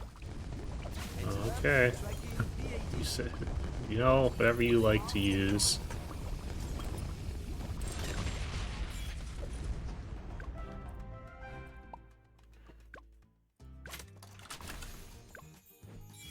No tier 5s? Okay. Alright, Bloody Puddles. Doesn't get hotter than this. Yeah, so we'll use the Desperado here for the opener.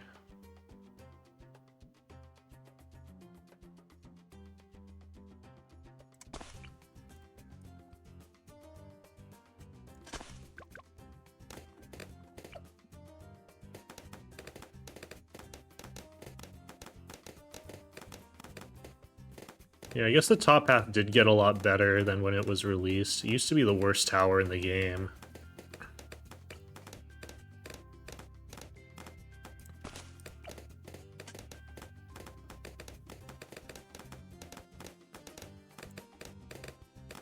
Hello, Stokes. How's it going?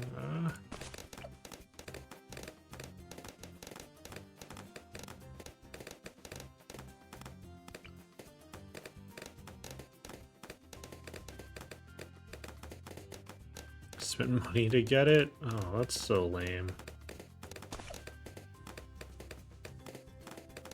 I mean, I guess it's not lame. I guess some people really like supporting Ninja Kiwi. Next time you decide to spend money on something like that, you should use creator code. Use my creator code so that I can get a cut of that.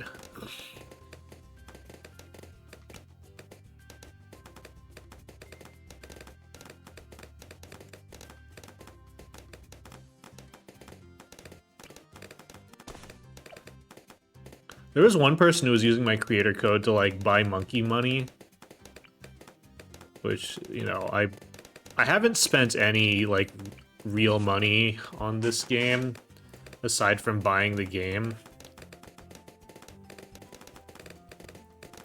Whoa. So I just don't understand, but like, you know, if do appreciate people trying to support the stream. All one subscriber.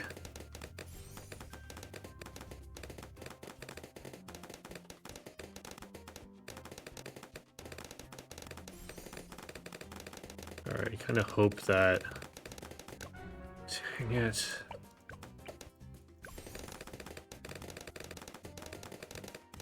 Really? What is this? Dude.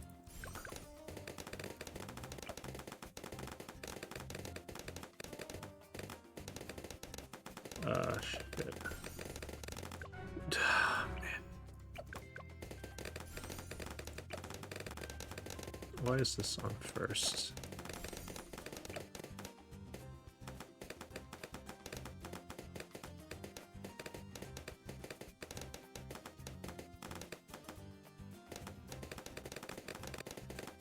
I don't know, I just like it comes like the releases all come with a new map. Black bordering the map, like I think that almost gave me enough XP for the Desperado.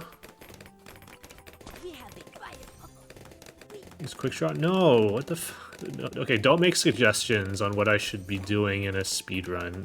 That's like ridiculous and really bad etiquette.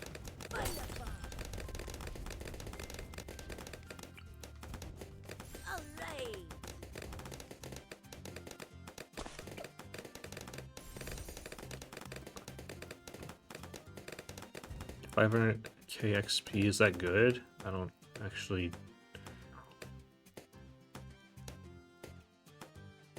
I don't know how much XP I have on the Desperado. Probably not a lot, but...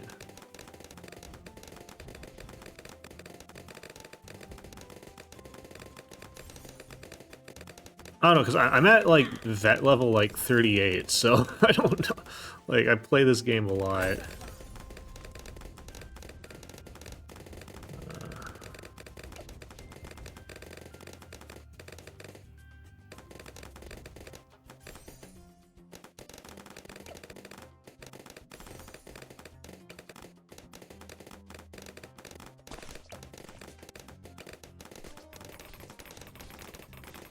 It's always funny when, like, people come in chat and, like...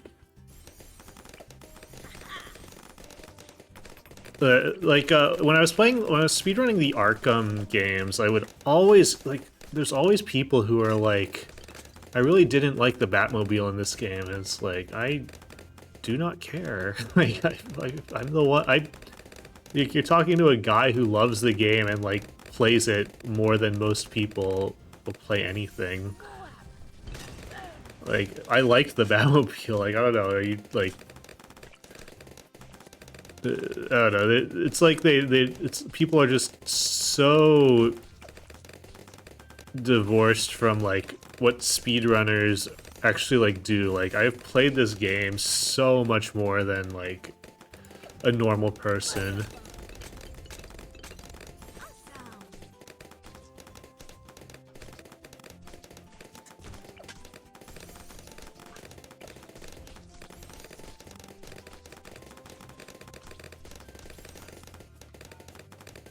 Super Monkey is the best tower? I did that too, because it is the best tower in, like, the other Bloons games.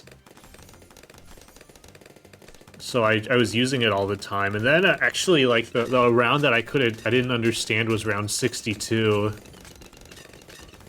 Because, the Super Monkey doesn't pop purples. Or not, Super Monkey pops it, but when you get the plasma, which is, like, supposed to be really good, it doesn't pop purples, which is like, what? Okay.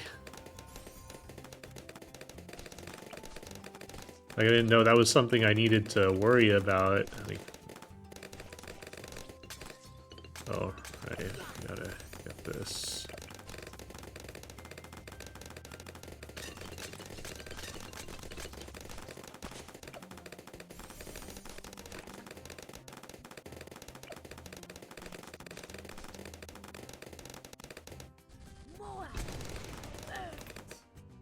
Dart Monkey is better. I don't know about that.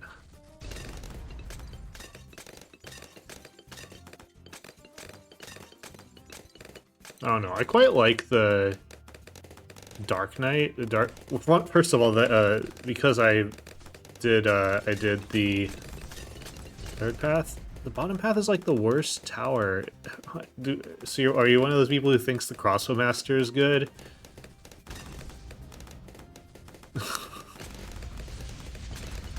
Yeah, Crossbow Master is not good.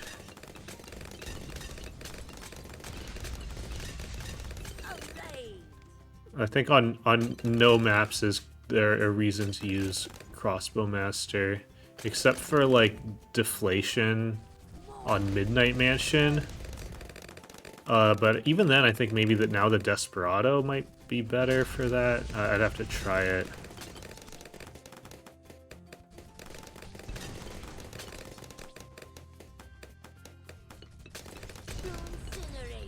No, Crossbow Master is considered to be the worst tower in the game, so... like the worst tier 5.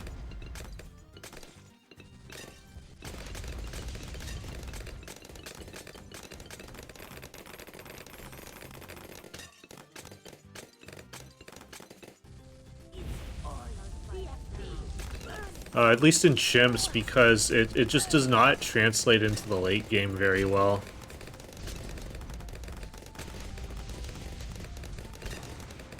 Spent a week trying to get it? What do you mean you spend a week trying to get Crossbow Master? Like, is it hard to get the XP to unlock towers? Because if you black border like 2 maps. Like I was doing a black border speed run. Like I like have a new save file. I like did like 12. I did like 12 maps. Like you have enough XP. You have enough XP. No, I don't have to get XP with Dart. No, it's very easy to get XP for all your towers. Just do. If you black border a map, if you black border like 3 maps, you'll unlock every upgrade for like every tower, or maybe 4 maps. I don't know. It's like I don't get it.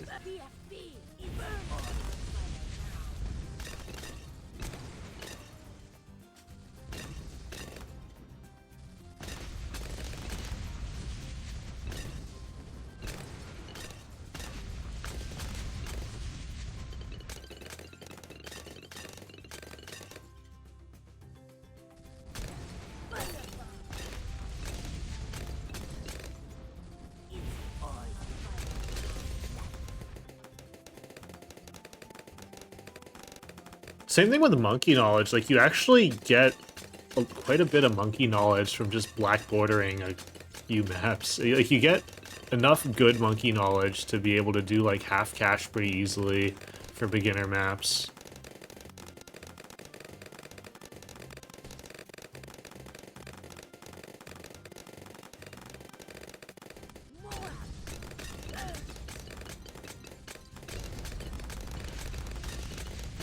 Oh right, no, right. I guess you have to use the tower, but it's not hard. It's like not hard to use the monkeys. I don't know. I don't get it. Like, if you need XP, you just place the tower. I don't know. It's not really that hard. Like, Impoppable gives a lot of XP. Like, if you focus on just getting, like.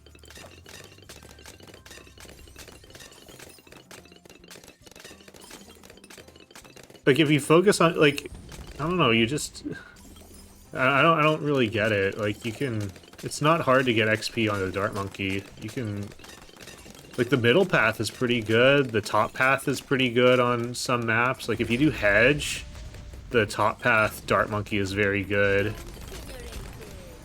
So you could just do that.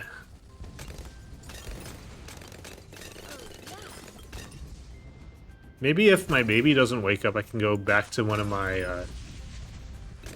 speedrun, my Black Border speedrun save file and see what XP I have. Just from Black Bordering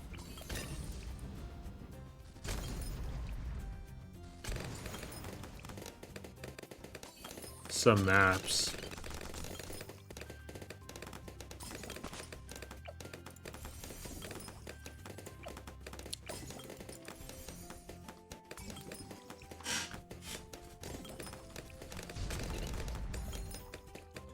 Like when you do Impoppable, just like with Impoppable, what you do is you like once you get like a flying fortress, you can then just like spam whatever monkey that you want to get XP for.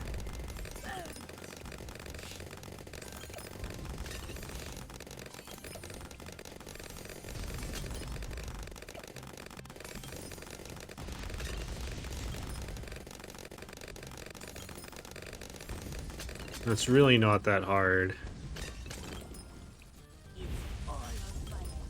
Maybe not 3 maps, but you'll get enough. Like, if you focus on like a tower in Black Border a map, you get a lot of XP. So I don't quite get it.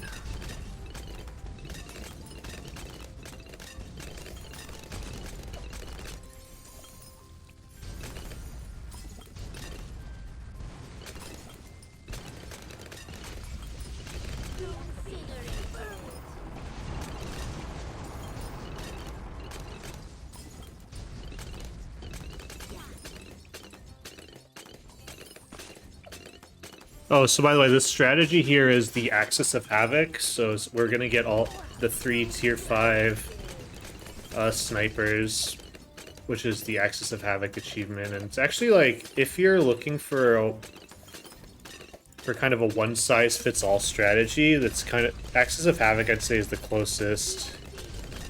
I think it works on like almost every map.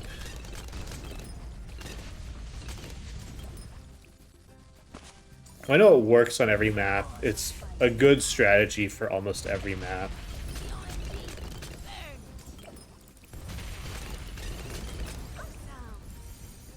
Like, I wouldn't say it's a good strategy for Dark Dungeons, even though it's doable.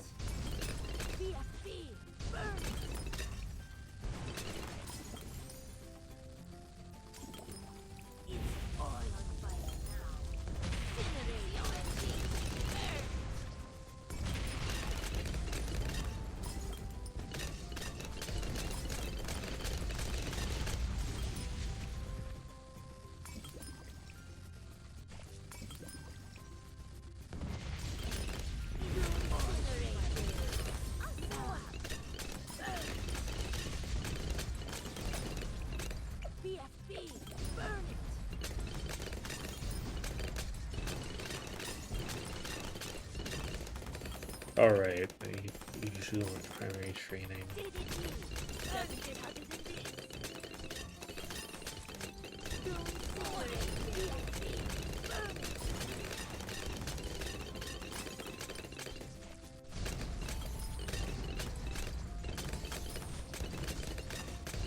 Figure out the order of the upgrades.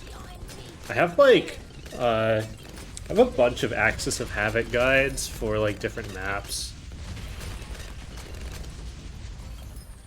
I have it for Castle Revenge, X Factor, Erosion. Basically, probably if you're doing logs, then like you can just get the 3 tier 5 snipers, I'm sure. If you're doing it on like a I don't know, like a map that's not ridiculously easy, the idea is you can't just like so the idea first off is I'd strongly recommend getting the elite sniper first, because it does a good job at it buffs all your other snipers.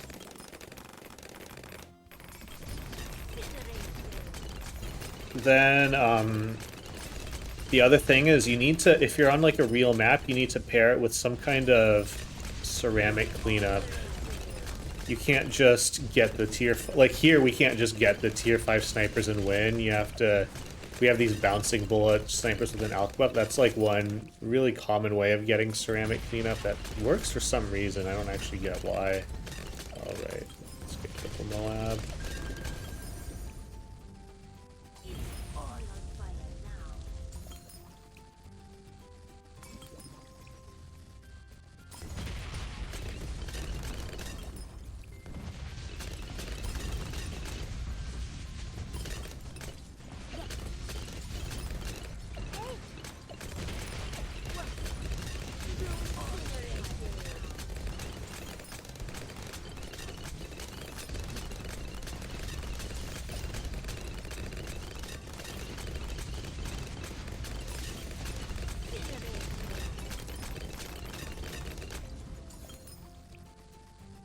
BAT, fire before death. All on fire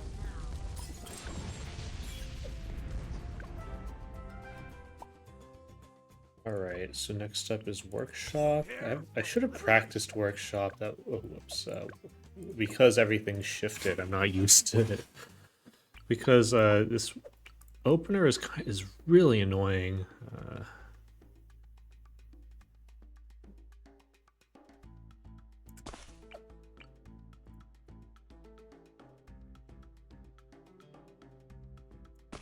Otherwise, the map isn't really that hard. It's just the opener is annoying.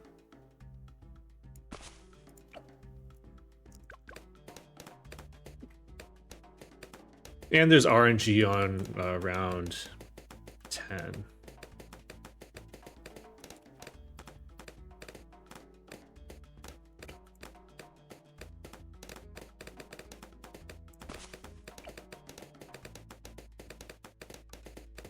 Is this on strong? Yeah, okay, strong.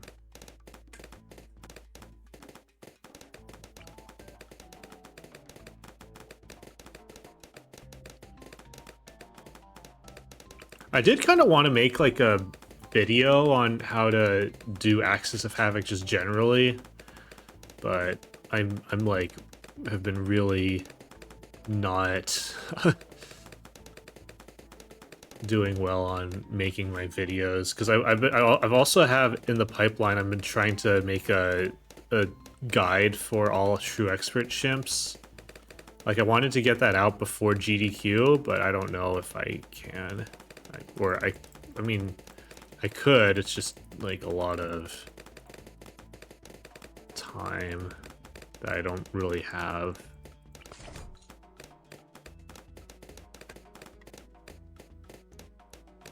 Or a lot of energy that I don't have because I'm like, because I'm stay-at-home dad right now, so.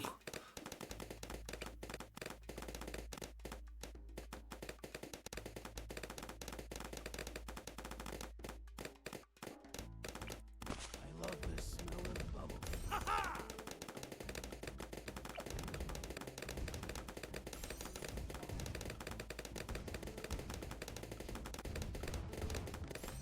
Sweet.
Oh yeah, one thing though is Bomb Blitz is really much worse without Striker. Like, it's so much better with Striker. You can really tell, because there's another strategy that I don't do here, which is... I don't know if it even works still, because there was like a big balance change to the middle path Desperado. But yeah, there was a strategy that uses the middle path Desperado with Sada.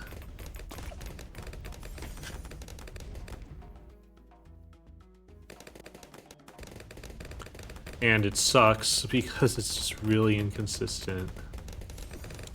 Because the Bomb Blitz is just much less good. Or like the recursive cluster is much less good without Striker.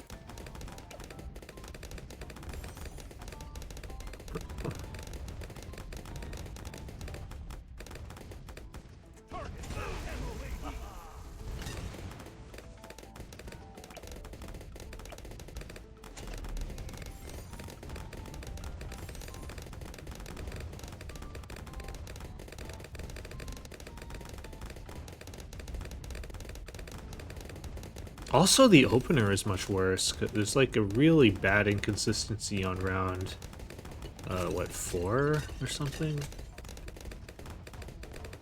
Not 4, round 14. Oh, yeah!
What?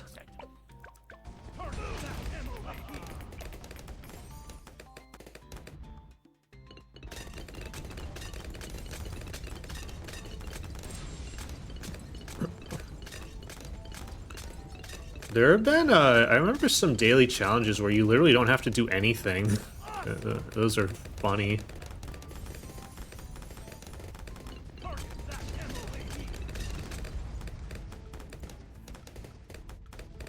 I have to try it. The one I did the previous day's one, I think, where it was like a bunch of wizard spam.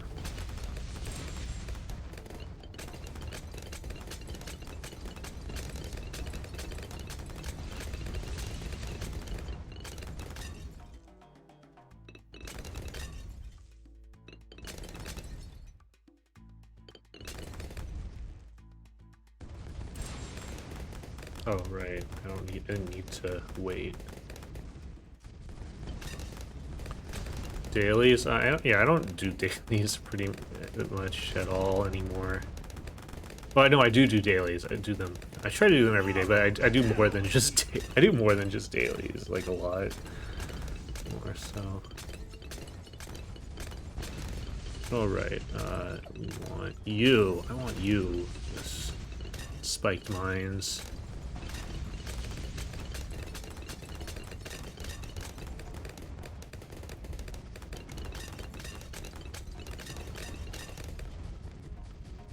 Ah.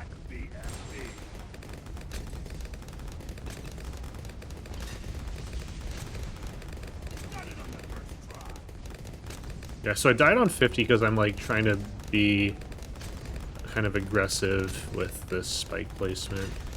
Speedrunning for GDQ takes a lot of time. I mean, so the GDQ run got accepted in November, so I've been practicing since then.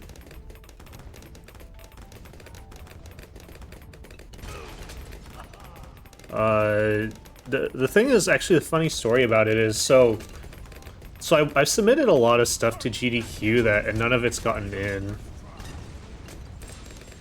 And like a lot of times you prepare like a good submission video with really good commentary.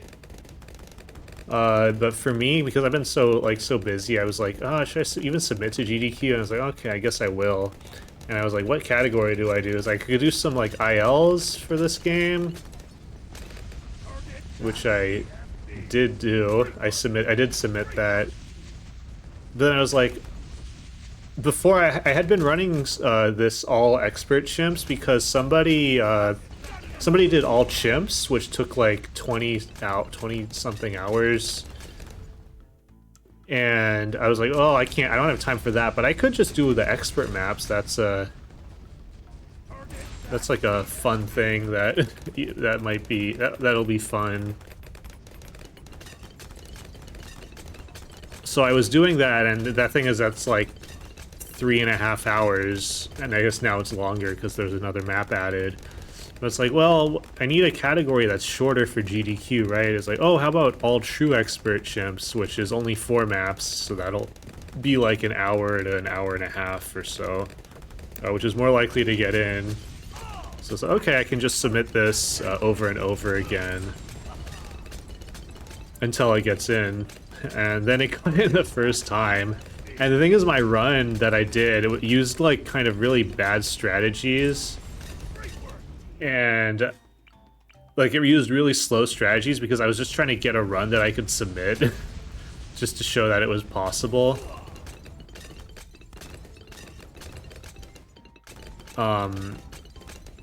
So the runs and the run I did didn't have any commentary, which I thought was hilarious because of how like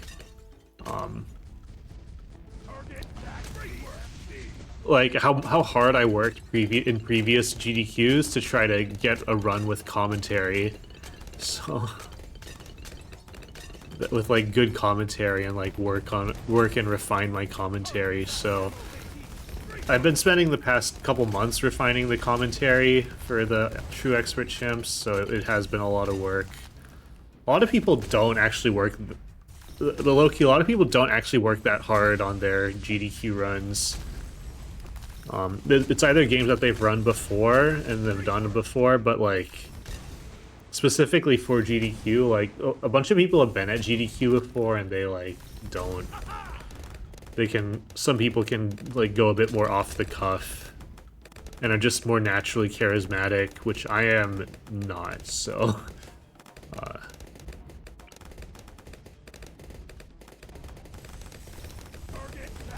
so I like actually really need to practice, as I'm not the orator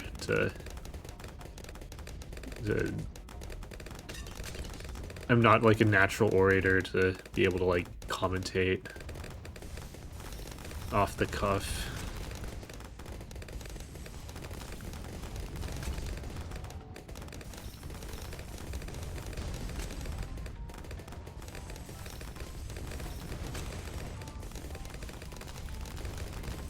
Got it on the first try. Fire at will. Target that COMG. Yes. Target that BMB. Got it on the first try.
Alright, so we're getting super brittle again here. Super brittle is very good. Max, fire. Target that BTD. Target that BTD. Got it on the first try. Great work, MOE. Yeah, that's true. I do have one guy who offered to be on my couch. The big issue is I tried to get I tried to get Frosty as a remote commentator because he's like the only real other guy that who speedruns expert maps ever. And they rejected it because I guess they don't think the run is I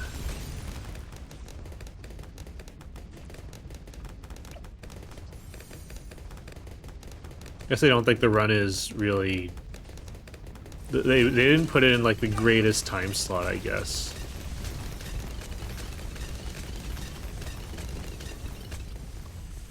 And so they only allow remote commentators between like noon and midnight or something.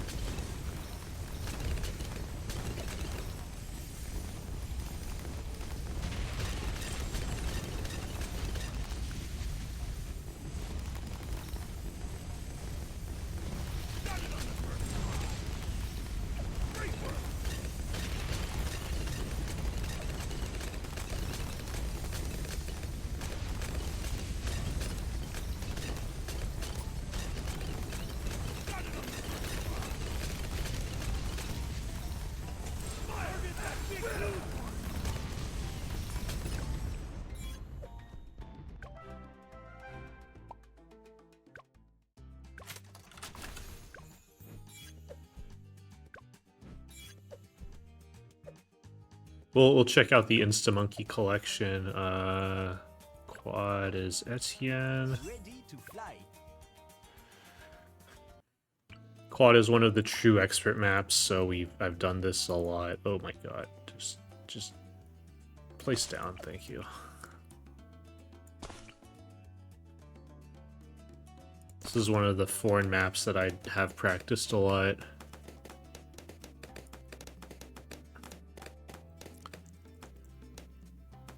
I guess the big issue is having Ouch at the end, where Ouch is actually probably the hardest speedrun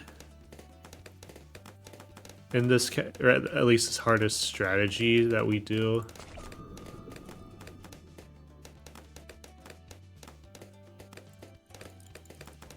But yeah, I have a guy who he said he's played it casually before, so he offered. He said he's blackboarded all of the maps except for, I think, Ravine and Bloody Puddles. So we'll see. I'll do that. Also, the other issue is that the time slot's kind of brutal for people who are at the event. So that some other people who offered said they couldn't make the time slot, which is also unfortunate.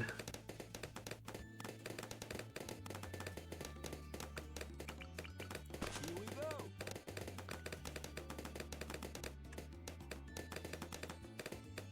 Yeah.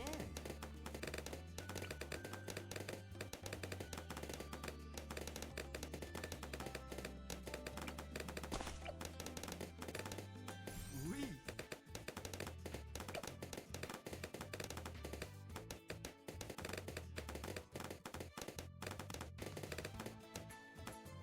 But to be fair, I have been practicing without a couch, so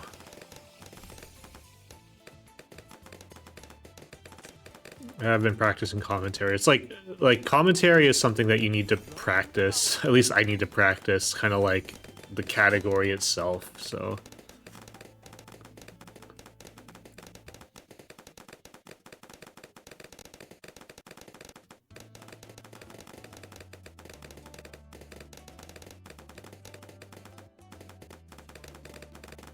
Eyes on that. Are you serious? What the heck?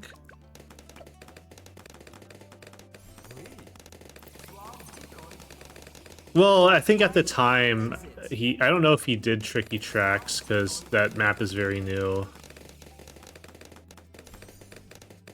Also, there's also a big difference between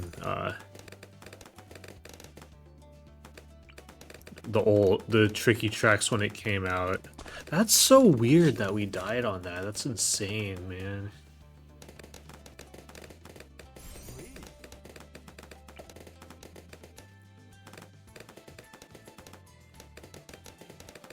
Yeah, Tricky was really easy when it came out, and they turned it into the easiest expert map into one of the hardest. It's actually crazy how much harder it made it. Are you serious? What is? Oh man, this is why I do triple guns early. All right, let's do this. The greens. It's just that it's slightly faster to get this red hot rings boomerang early so that you can pop one of the leads on round 28 a little bit faster. That's just why I was trying to do this, but ugh, not worth it.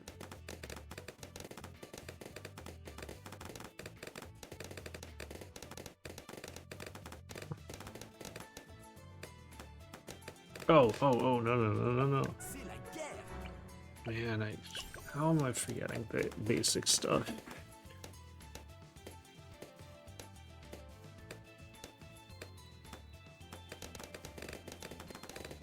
Well, I'm just really annoyed because I made a guide for half cash on that map, and even half cash is usually much more resilient to balance changes than chimps for like kind of obvious reasons. But even my half cash guide got like completely obsolete. What is going on? I'm dying to everything.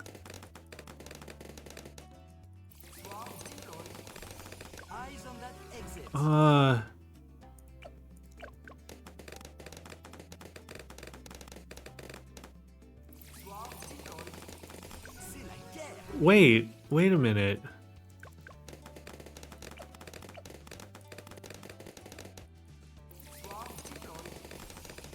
This is not supposed to be happening. What is going on?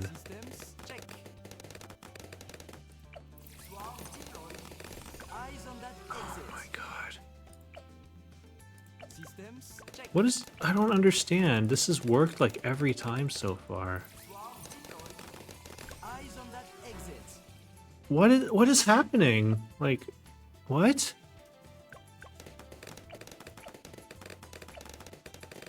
Oh, it should be on first. No wonder. Oh my god. I forgot to put that on first.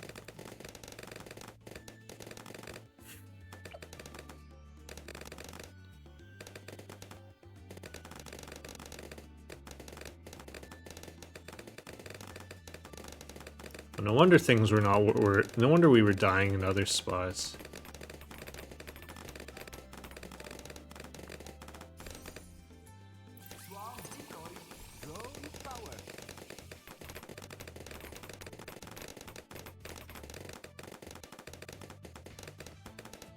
Yeah, I guess usually the early game towers don't get balance changes, like the lower tier towers don't get substantial balance changes, which is why half cash usually is okay. And also the fact that you can leak in half cash is huge for that. But yeah, the way that map was set up, like my strategy just didn't work on round 36. Round 36 is like the worst thing ever on tricky tracks now.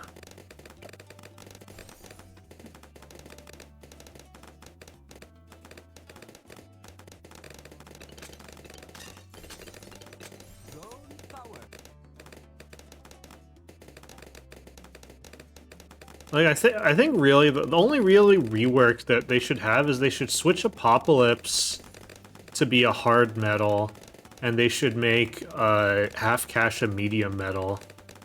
I feel that would make more sense, because half cash is, like, really hard.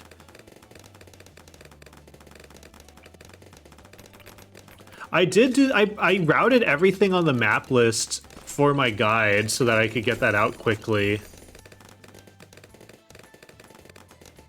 And my strategy worked on the map list, but it didn't work on the Oh, no, no, no, no. Fuck. Oh my god, no. This is so bad. I think we're screwed, right? Oh, no. Okay. We'll just...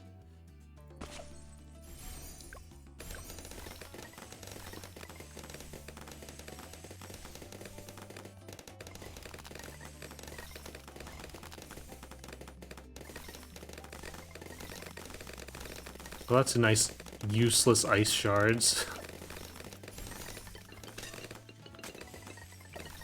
It's like an expensive mistake to make.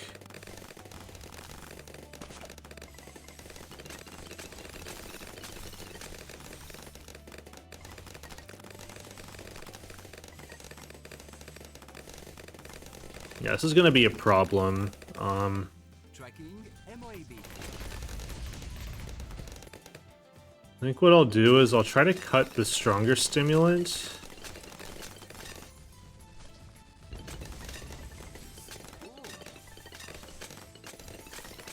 So that we can get carpet of spikes. God, this map is a this execution of this map is a disaster. This is so bad. MOAB. Already lost so much time. C'est la guerre. What?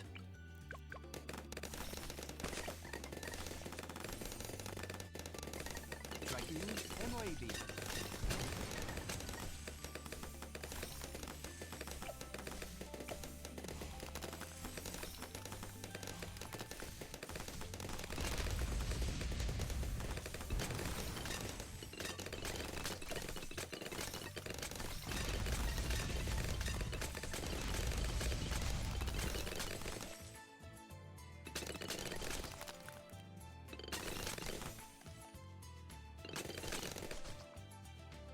Yeah, but I feel like maybe like hard apocalypse or round 100 apocalypse would be also hard, but like I don't know, people would like it more. Tracking MOAB.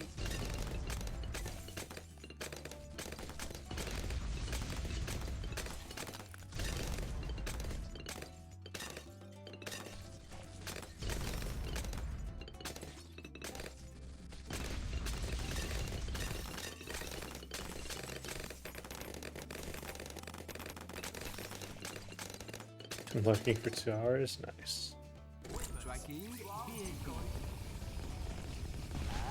Yeah, I'm gonna hold off on Spike Storm. Actually, there's no point in holding off on spikes. No, there is. I don't know if we afford Moon Solver. God, I can't believe I got this ice shards. It's so stupid.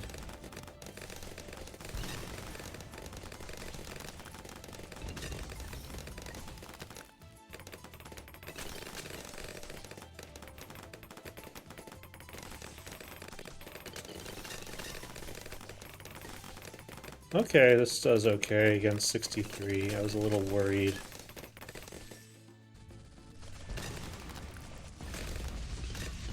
Eyes on that All exit. right. Tracking MOAB.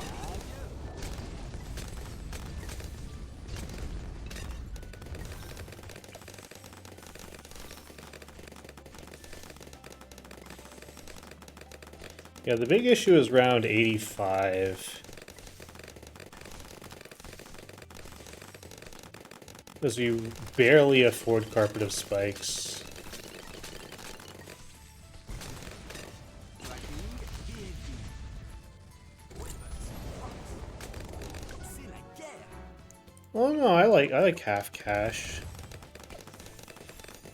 Fuck, dude, I unbelievable.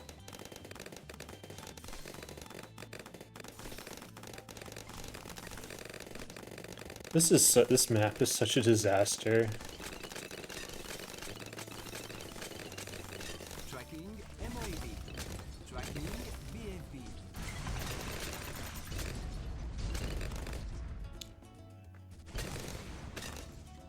I'm say like Avrash. Yeah, I made like a bunch of guides for it. Tracking MOAB. There's like a whole series.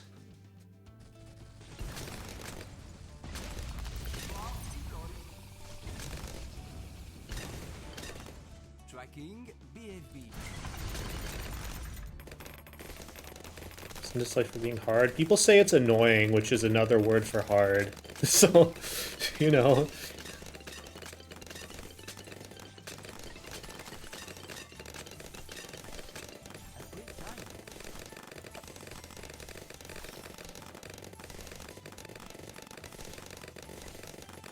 Yeah, it's a very different game. It's a very unique game mode.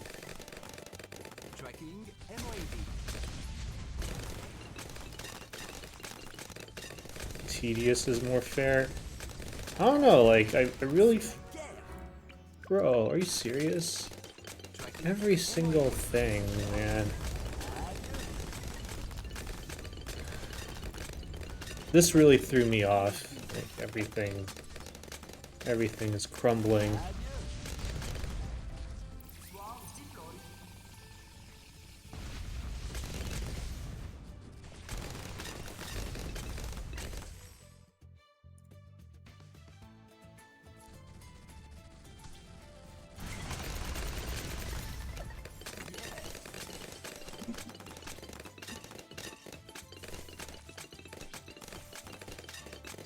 There's a difference. Yeah, but when you're talking about something being annoying, you just mean that it's hard. So, Tracking BFB. like, I don't know, Dark Dungeons Half Cash is like actually like really hard, I think.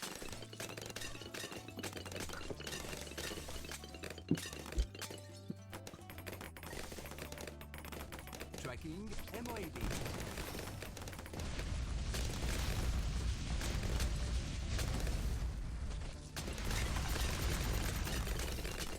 Tracking MOAB.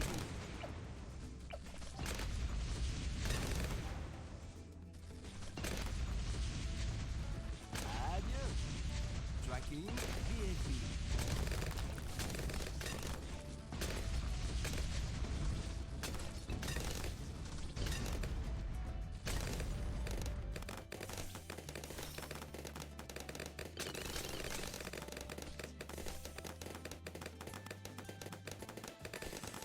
I don't know, I really don't know how you would say that Dark Dungeons Half Cash is easy. I don't know.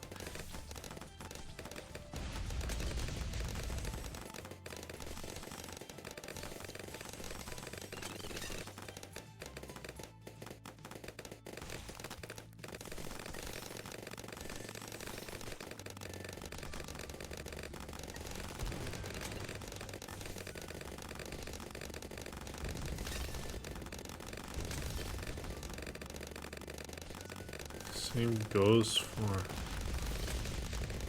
100% deterministic? Absolutely not.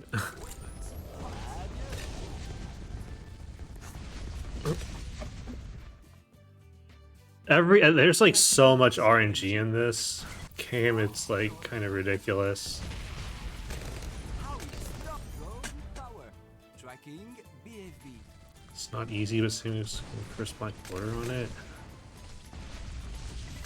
No, I'd say that Dark Dungeons Half Cash is like hard. Like it's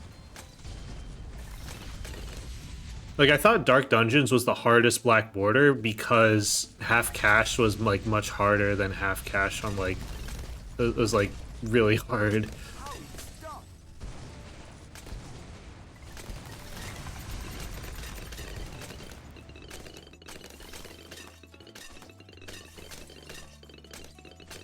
No, it's not deterministic. Like the Spike Factory, these spikes get placed randomly. The Alchemist, like the Alchemist has a lot of randomness with like the acidic mixture dip, and also like when it throws the the Berserker Brew, the sub seeking the targets are random.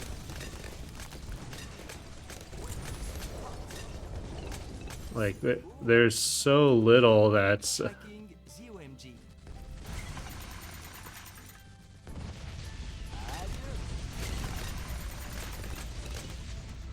like I don't know.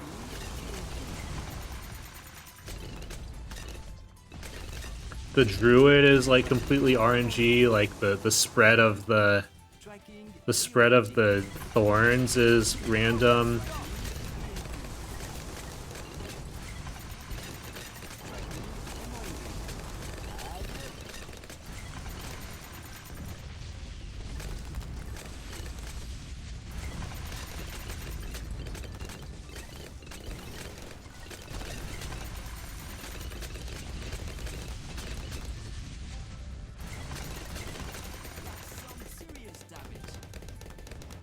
Also, the carpet of spikes, like the also carpet of spikes. The spread of when it shoots out the spikes, the spread is also random.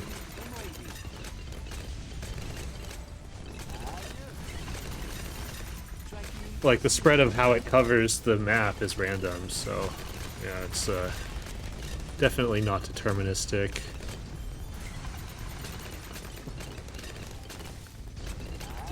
And Etienne's drones are random, I think.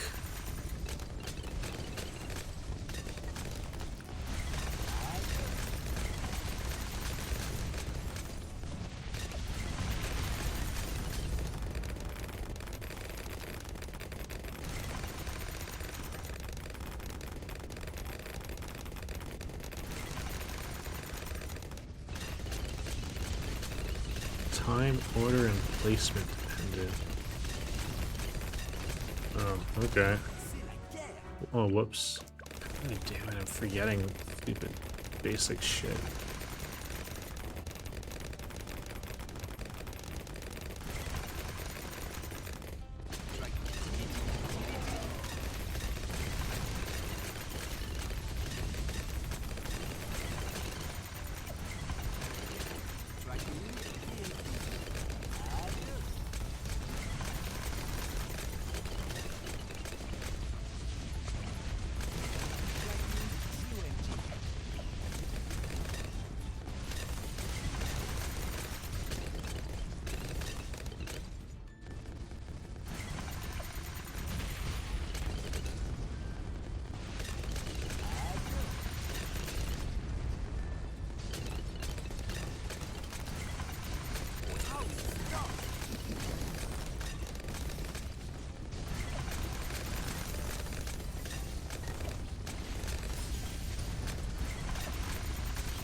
Heads up, tracking BTD6. Oh, stop! Wow, that was such a disaster. Alright, Dark Castle, we do a Brickle.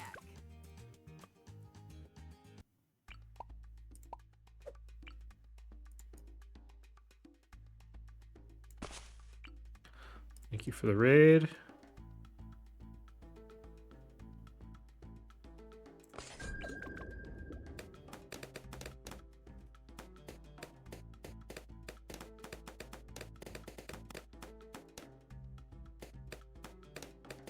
Forgot the strategy here. Okay, we got oh, whoops. Let's get this out.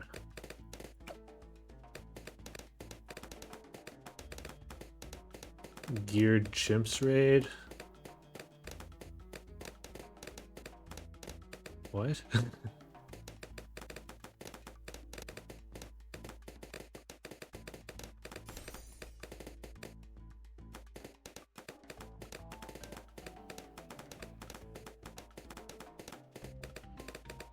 I'm not doing... Wait, what happened with the Geared Chimps? Were you doing Geared Chimps?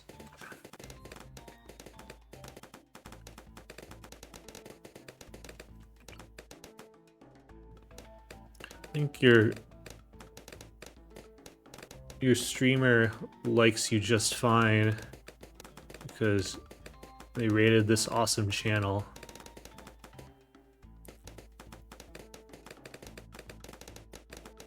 What outstrat? Oh, you do Pirate Lord with Glue Storm. It is pretty difficult to execute with auto start on. I'd say it's the hardest. It's probably the hardest strategy that we do, aside from Ravine. I think Ravine is also pretty hard to do, but I practice both of them. But the issue with Ouch is that I can actually like completely brick the run, like much worse than like Quad. Like we can push through it. Like it was very not pretty, but we pushed through it. We lost like 4 minutes, but. Excellent work.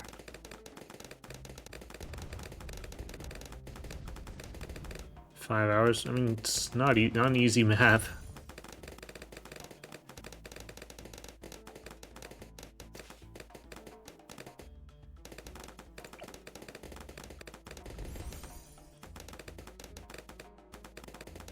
Add another strike. Is there an ad break coming up? Yeah.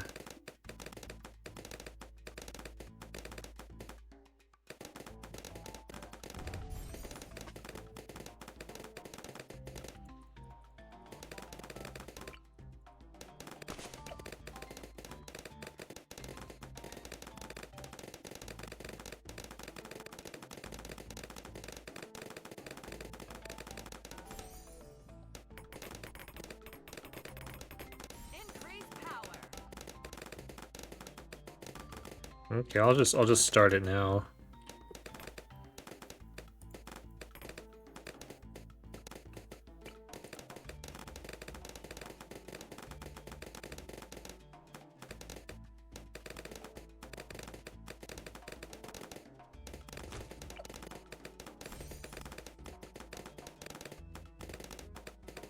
I'm the best blues player, you know. Oh.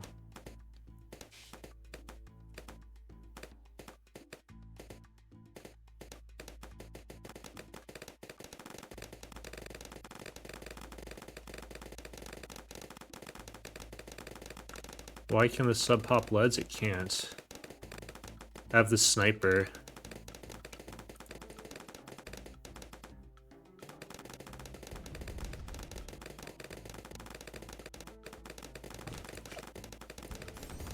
Increase power.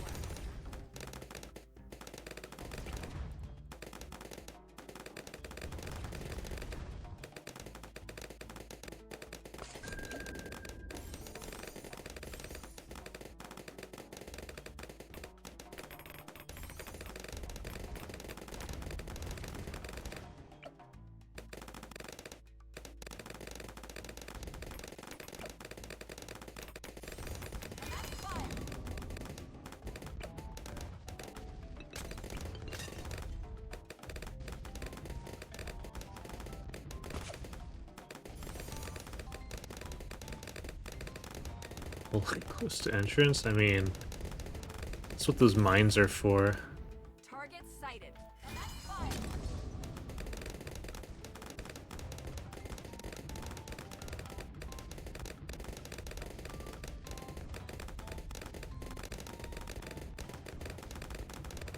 Anyway, so this is another like very classic speedrun strategy with Brickle, and you get sub commander and then preemptive. Increase power. You come up with this? Well, I didn't come up with this. I'm just doing it. So speedrunning. So you know, this game is fundamentally a puzzle game. So speedrunning though strips away like the puzzle aspect because you're kind of just executing a strategy. So speedrunning, you could say, kind of like defeats the purpose of this game, but. Maps of true experts. It's Ravine, Quad, Bloody Puddles, and Ouch. Those are the 4 true experts that the community agrees on.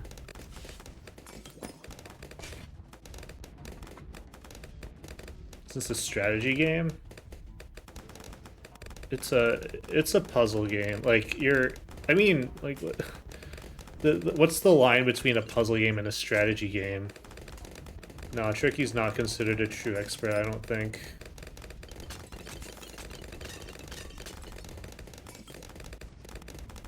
People say it's the 6th hardest map.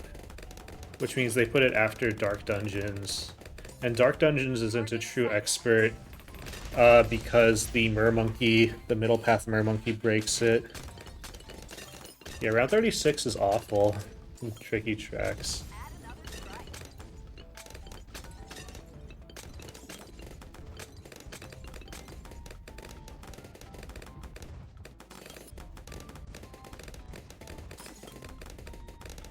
Target sighted.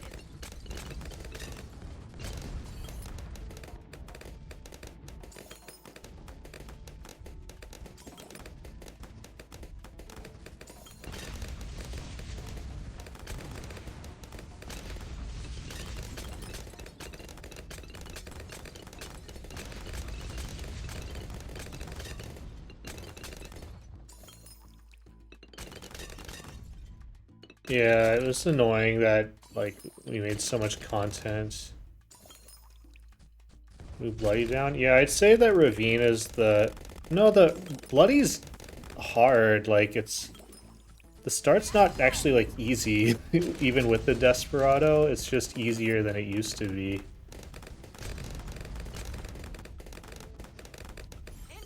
And I think that Bloody is, like, the second hardest map now, because I think I'd say Ravine is harder.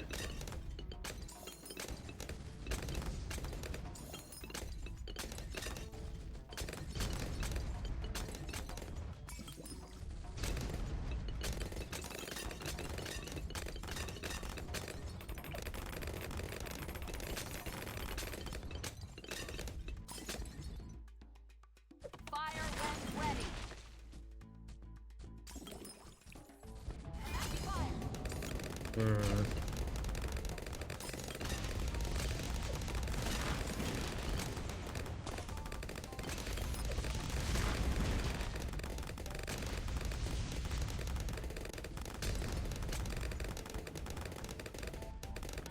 I think I'm more mad that they did it in a minor version update, which is, like, really dumb. Like, that's a horrible practice. Oh, they made Lost Crevice easier.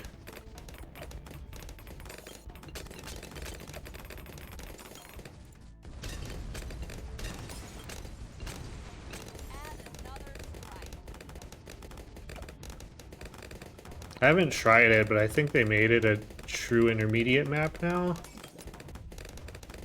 It's the one where it, like, splits into 3 lanes. It's like, it was really annoying.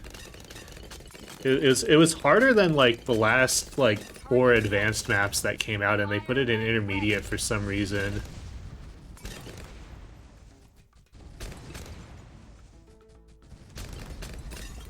Wait, so what was someone gonna say about geared chimps?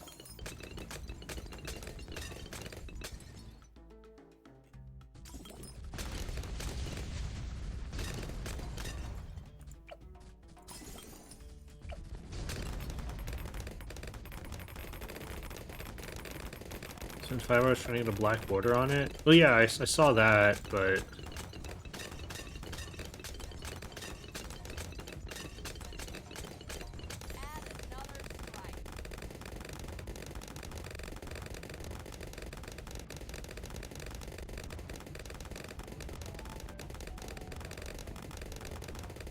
No, they are, I think. I don't know.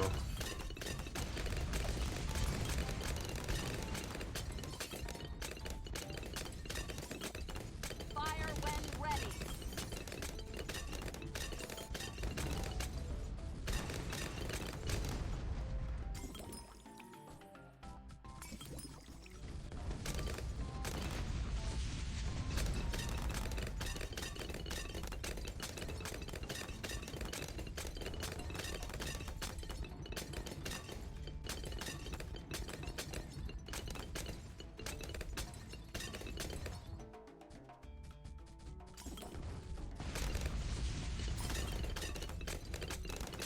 I did make a guide for geared chimps. Increase power. Fire when Does Axis of Havoc with Permabrew.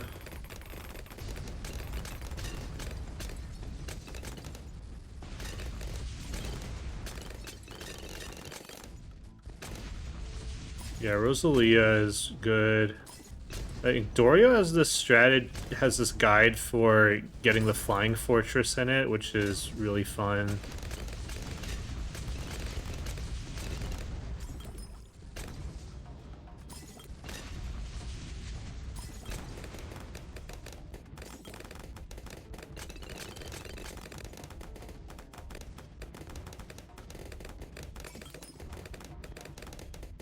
Oh, 1-2 Dartling.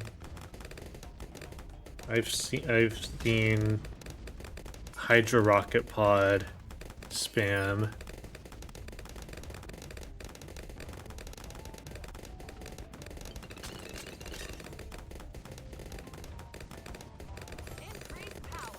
Yeah, on like all single lane maps, that's a good strategy.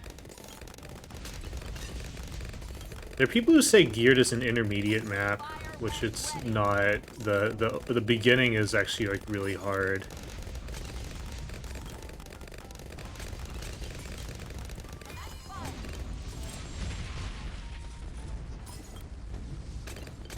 What does the 005 do?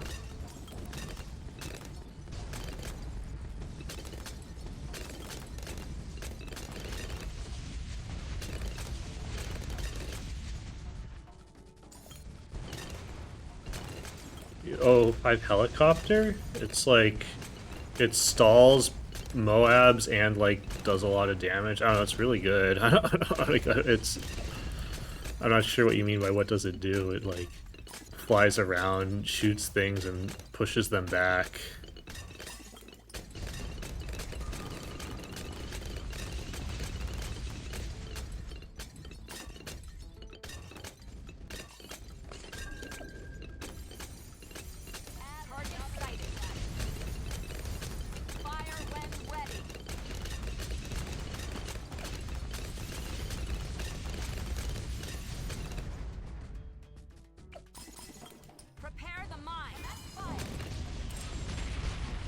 You bloody chimps again.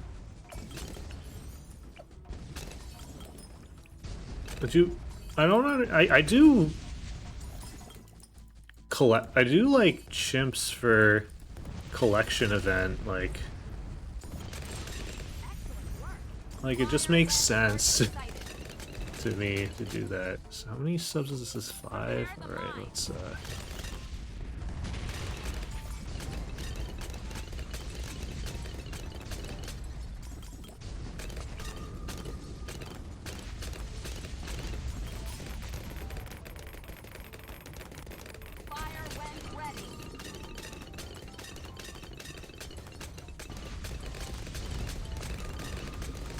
oh no. Actually, is this okay? I don't know.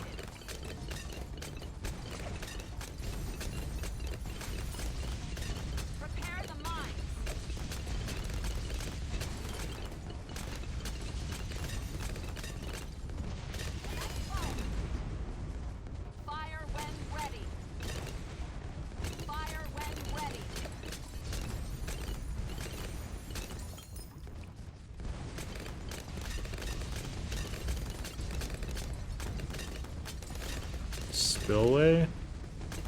What's wrong with Spillway?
Alright, and then so next up we'll do the same strategy but with Quincy.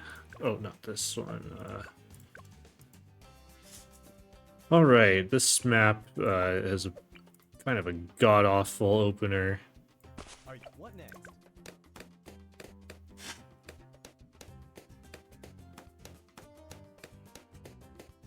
Oh yeah.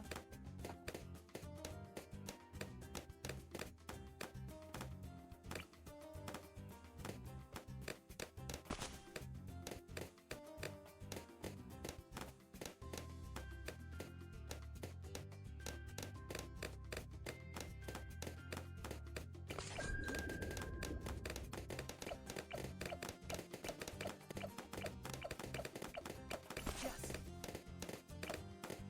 Oh, strong, strong.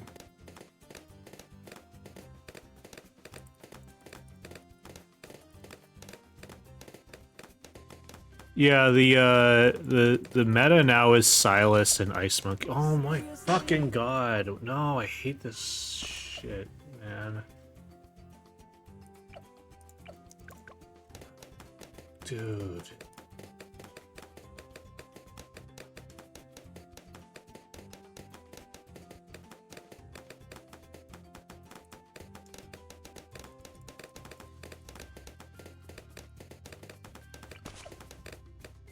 What? No, dude. Oh my god, fuck.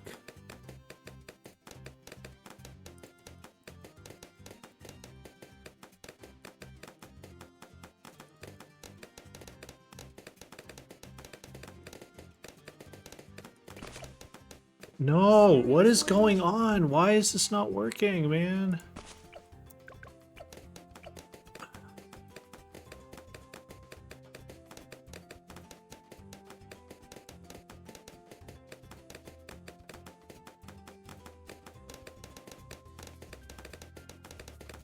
You're supposed to be popping down all those blues. No, no, why are you not popping down the blues? This is insane.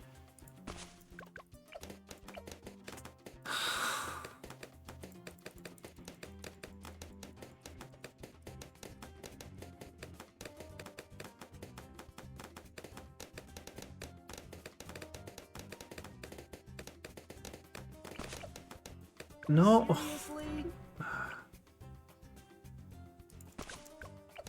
I'm gonna put all these guys on strong then. You really need to pop down all those blues.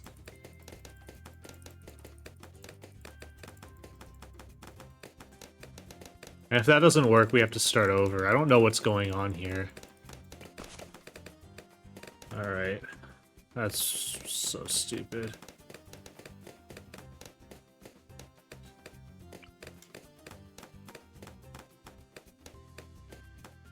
Come on. Nice.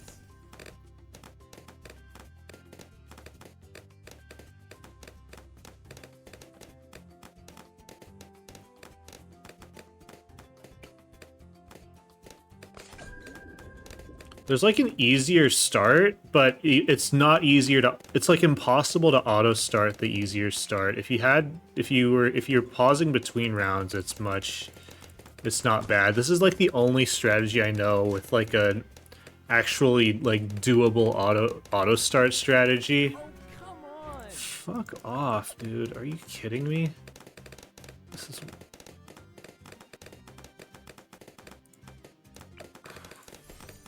Yes. just dying at like every possible point. It's ridiculous. Come on.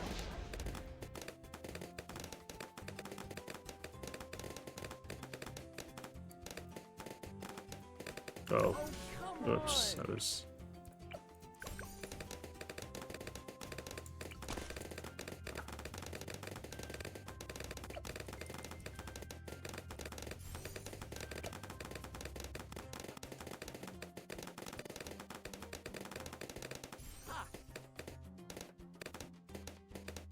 Man, am I even gonna be able to do ouch?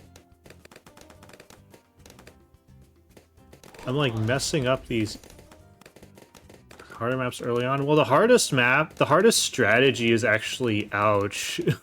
So, not quite. Actually, sorry, do I... Oh, I get a druid now.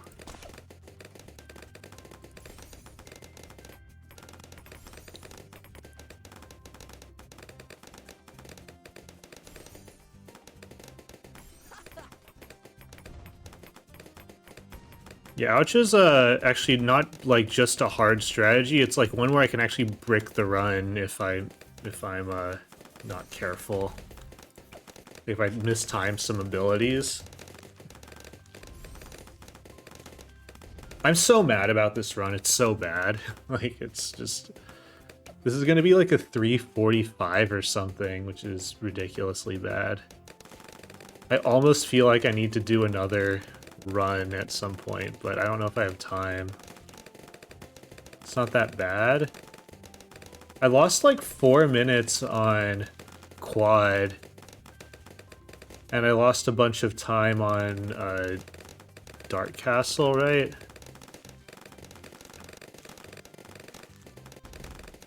Actually, no, not Dark Castle. I lost a lot of time on this map. It's kind of miserable. So yeah, my sum of best is a 336, and I should be able to get like a sub 3, like a 338 is like incredibly reasonable to get, but this run's gonna be like a 345 or something.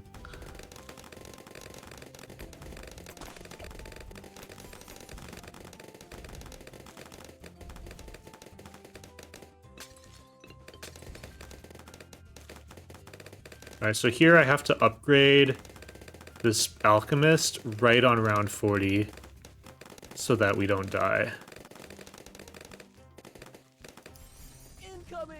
Because you need all the potions to apply and not run out, so...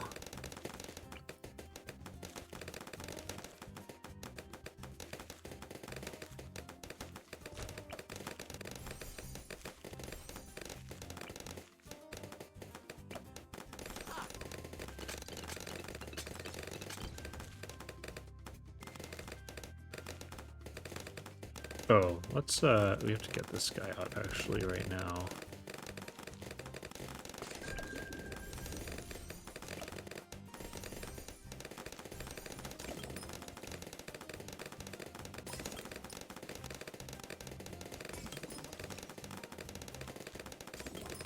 Once you get past the first 20 or so rounds, this level is actually very easy.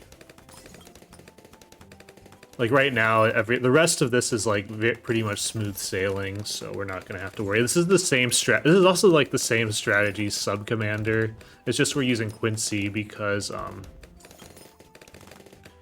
just because Quincy makes the beginning much more doable with auto start on.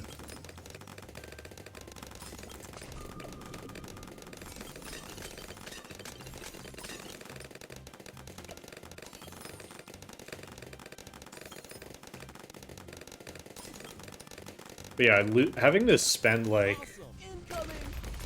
What monkey knowledge is for free? Dart monkey? What do you mean? It's like at the bottom.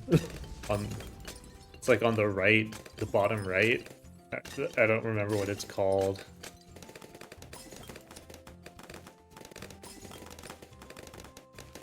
In the primary section. I don't know what kind of answer you're looking for.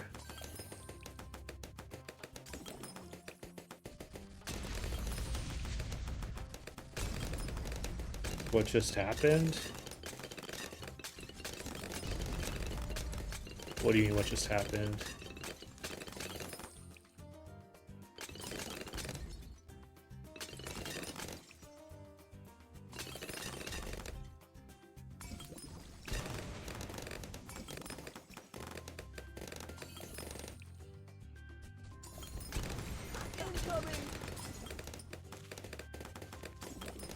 Ooh, is my baby waking up to mercy kill this run?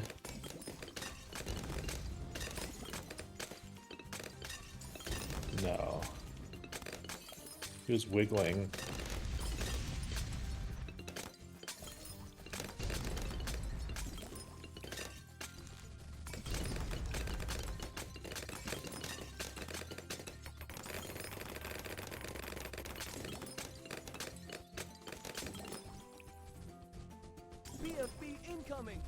That all you got? All have some.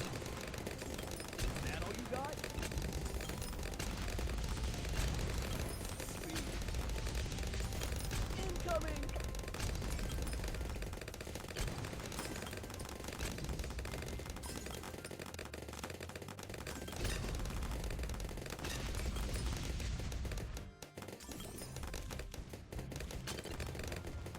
Baby?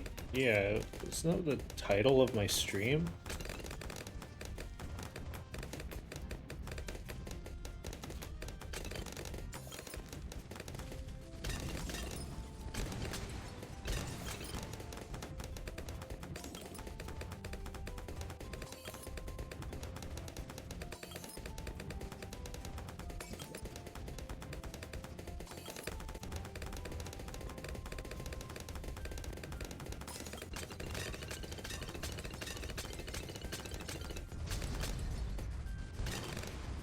Awesome! Incoming!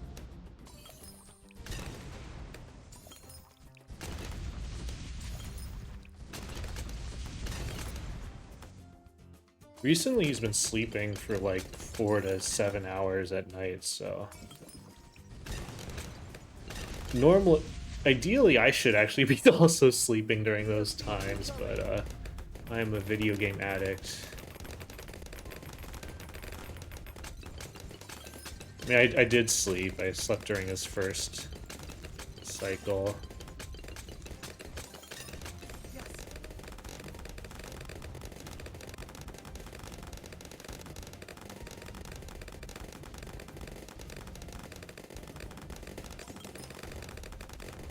But yeah, I need to practice this, so...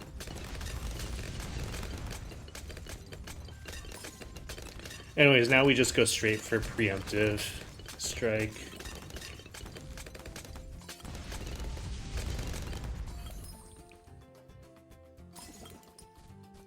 Name? Yeah, I'm not gonna give you the name, but... Appreciate the interest.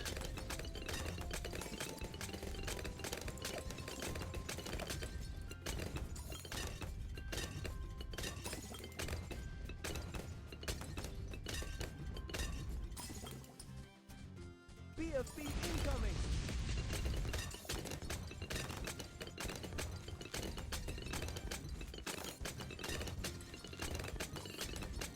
Yeah, I don't know how much time I lost just on round 10. It was like a minute or something. Minute or and a half, I don't know. Something like that.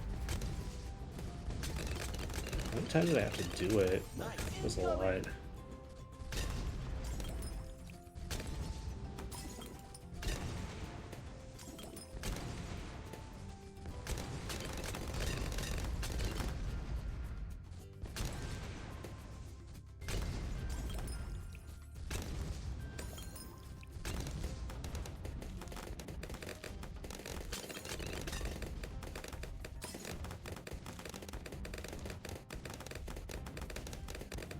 What's the druid for in the top right corner?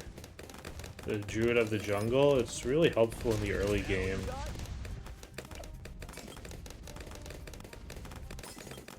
Like in speedruns, you really like druid of the jungle is actually really good because it spawns the vine. It can spawn the vine at the front of the map.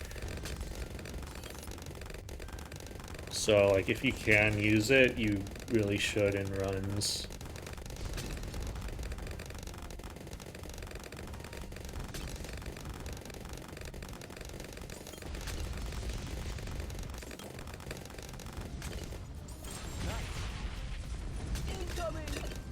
Okay. We can go for preemptive. BFB incoming!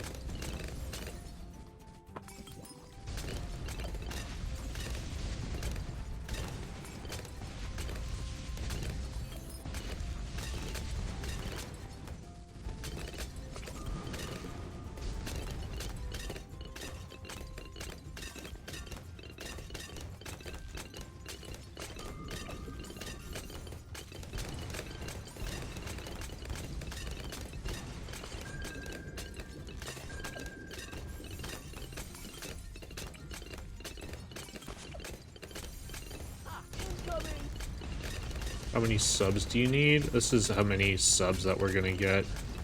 Unless you mean like subscriptions on Twitch, in which case I can never have enough.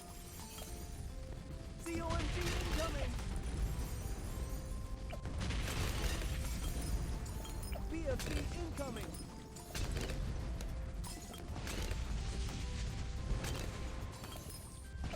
Nice!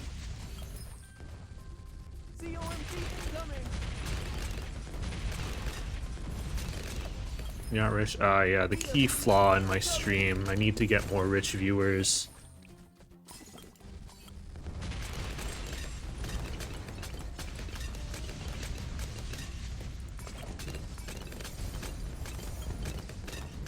I am the best. BTD incoming! Incoming! I have one sub. No, we have what, 7 in here, and then I'm also gonna upgrade this other sub to a first strike because having the double first strike on 100 makes things a lot faster.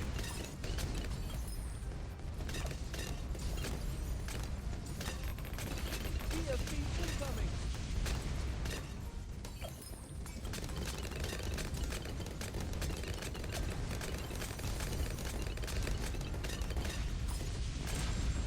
Headshot! What does the mortar do? So we're getting the shattering shells. It defortifies the Moabs, which removes quite a lot of RBE, so it's very good in speedrunning for making things faster.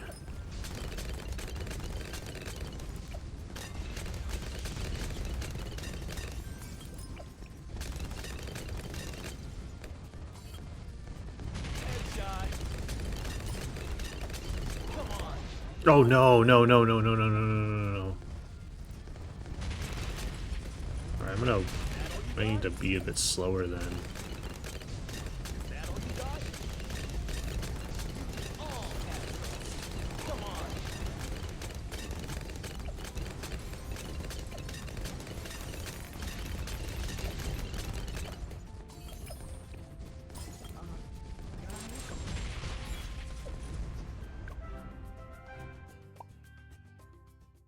I wasn't supposed to use the ability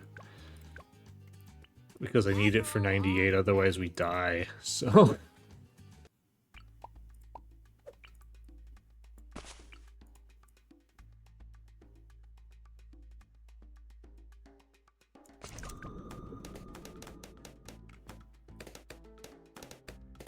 $327? Oh man.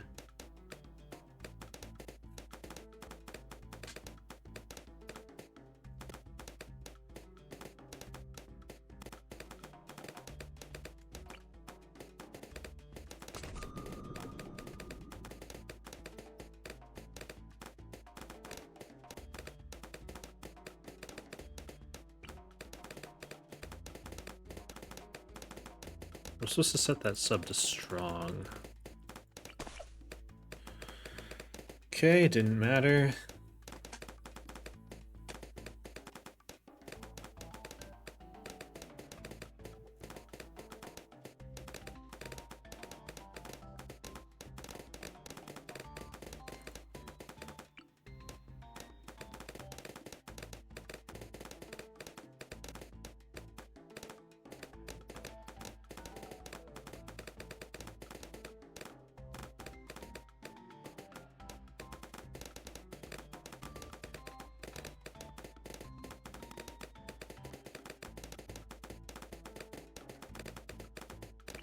Full speed ahead.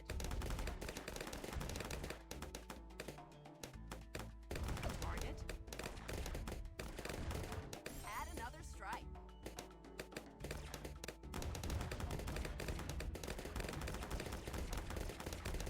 Battle Oh my station. god, what am I doing? I'm not paying attention. Ah, man. Battle station. What is happening? Target. Oh, come on, man. Battle What is going on? target. We don't have any mines. Oh no, no, no, no, no, no. Battle stations.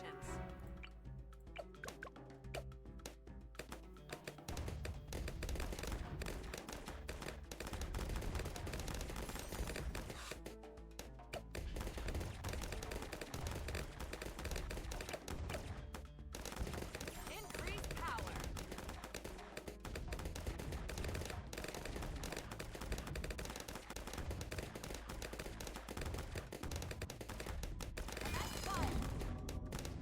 How do you make a difference? The setting it to first is just to make sure that we like actually shoot the thing that was heading to the exit. Add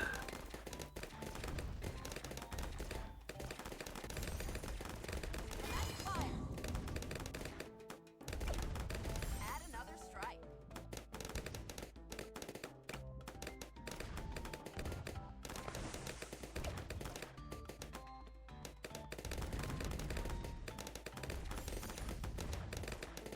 Boat? Yeah, that is a boat. Boats are gonna be kind of the the thing in this run.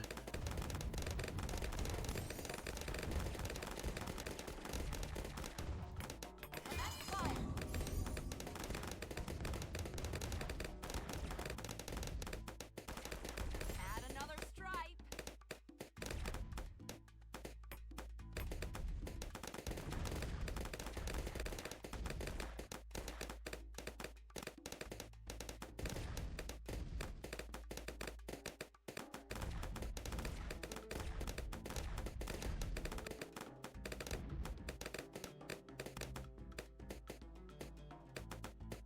Oh my god. That red got so far. Glad that sniper managed to get it, but I would have had to micro it.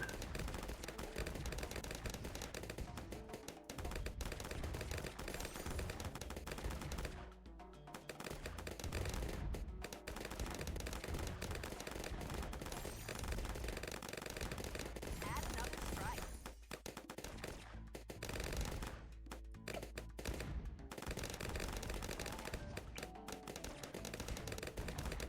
Not only we're getting one boat, we're getting two boats.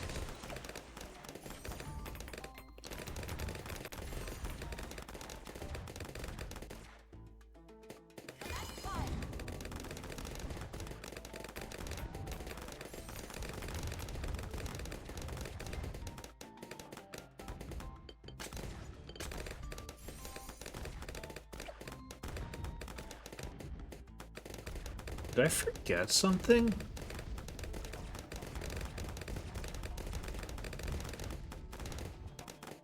Target sighted.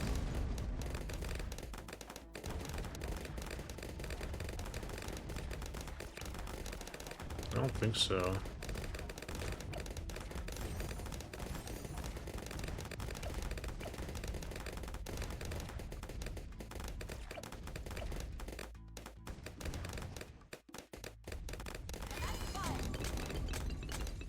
Increase power.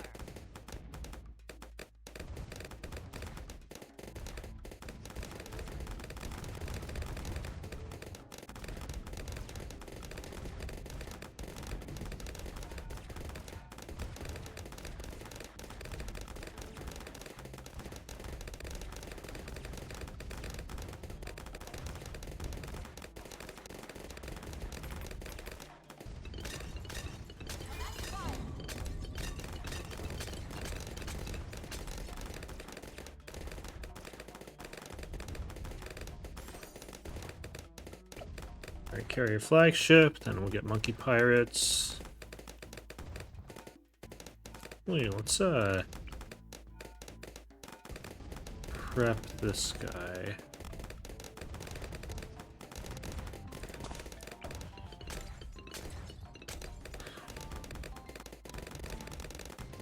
Let's run Arkham Anthology. So I speedrun the Batman Arkham games, or I used to. Target sighted. So that category is where you do all four Batman Arkham games, so Arkham Asylum, Arkham City, Arkham Origins, and Arkham Knight, and you do the 100% speedrun for it. I did it once like 5 years ago, and it took me 24 hours. Well, 23 and a half hours. It's pretty miserable. Like, when you're doing a 24-hour run, the first 19 hours are fine, and the last, like, 5 hours are awful. Like, it's so bad. An amazing individual. I do what I can, okay. Sure.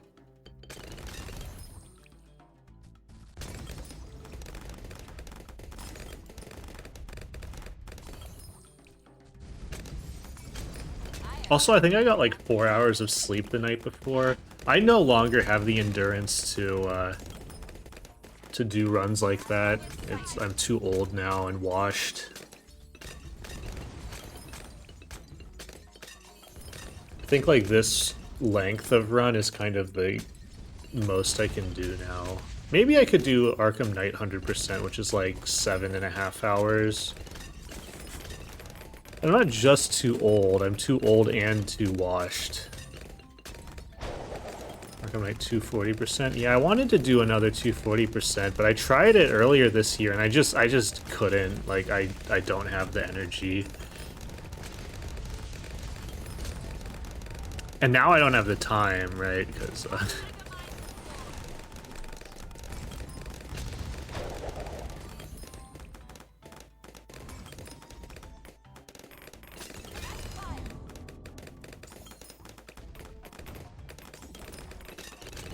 yeah, it's a great game. Does that work? So first off, there's so what is it? There's a DLC that has 4 extra side missions that adds another 20%, so you can get 120%. And then you can do all of that in New Game Plus, which gives you 240%. And it actually like says 240% in the menu. So Target sighted. Fire when ready.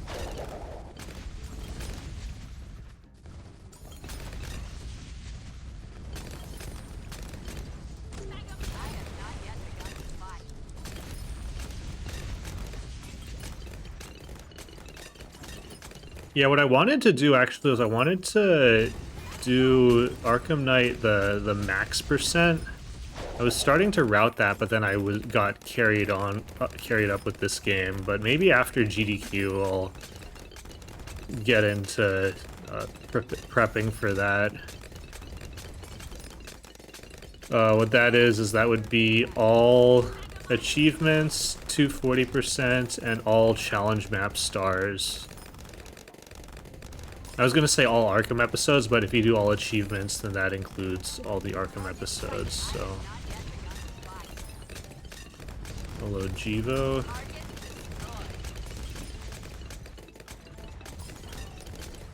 Fire when ready. Okay, that was unfortunate. That was silly of me. But that's actually okay.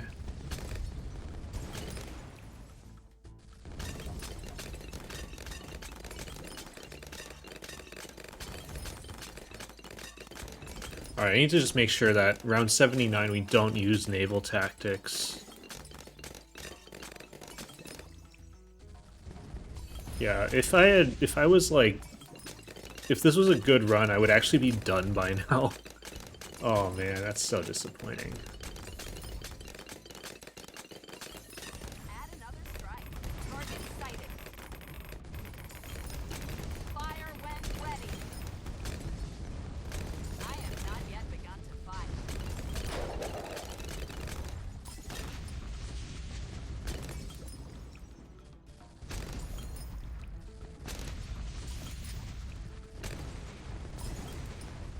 Target destroyed. But yeah, I do want to do an ouch black border run. Almost finished.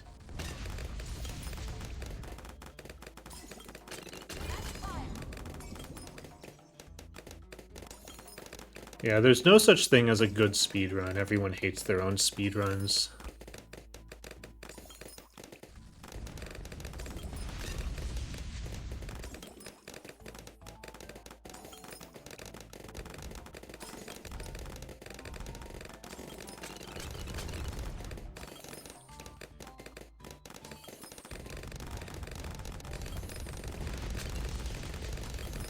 Okay, so we drop a Megamind here and then use the Harpoon for the second fortified BFB.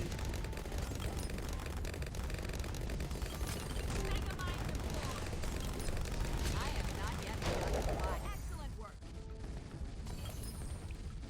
Prepare the mines. Alright, so now we get Pirate Lord.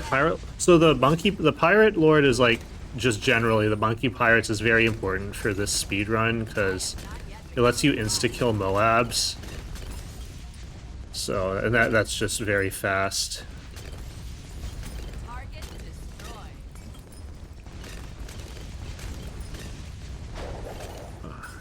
Oh no, why did... Oh my god, whatever. Whatever. I did the hook way too early. I am not yet done. Buy only 3? What? I'm so good. I'm lost. Target sighted. Target fire when ready.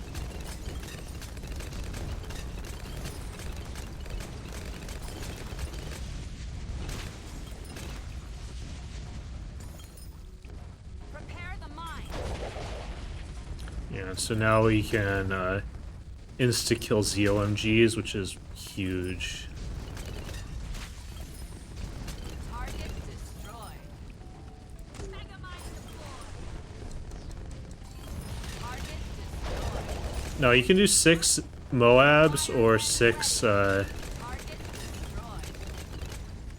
destroyed. 6 BFBs or 2 ZOMGs, but I think on a round 82 I want to hook in 3 guys.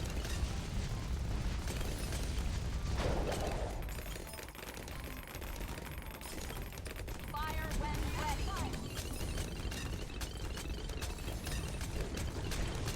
I want to hook in the last 3 guys, but I did it too early. Alright, so let's get you here. I have not yet begun to fire. Prepare the mine.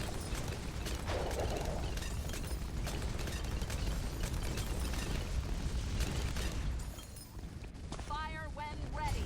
I have not yet begun. Fire when ready. Yeah, so the issue with this is that we don't actually have great consistent way of popping lead, the DDTs, so that's why we have the glue storm. Target destroyed.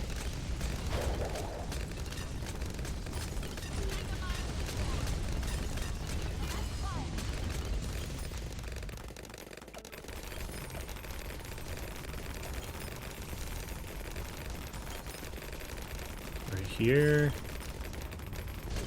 I have not yet begun to fire. Oh, TP Red Ninja, how's it going? Target ready. Oh shit, I forgot. Fire target So sighted. you hook, Destroyed. then glue storm, enable tactics. Prepare the mine.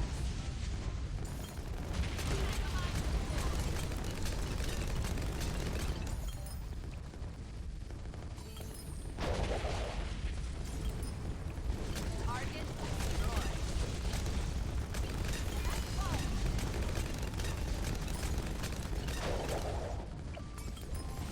And then hope that we survive this. Target destroyed. Fire when ready. Prepare the mine. I am not yet done. Alright. Absolutely horrible, but yeah, we did finish, so. Oh, man.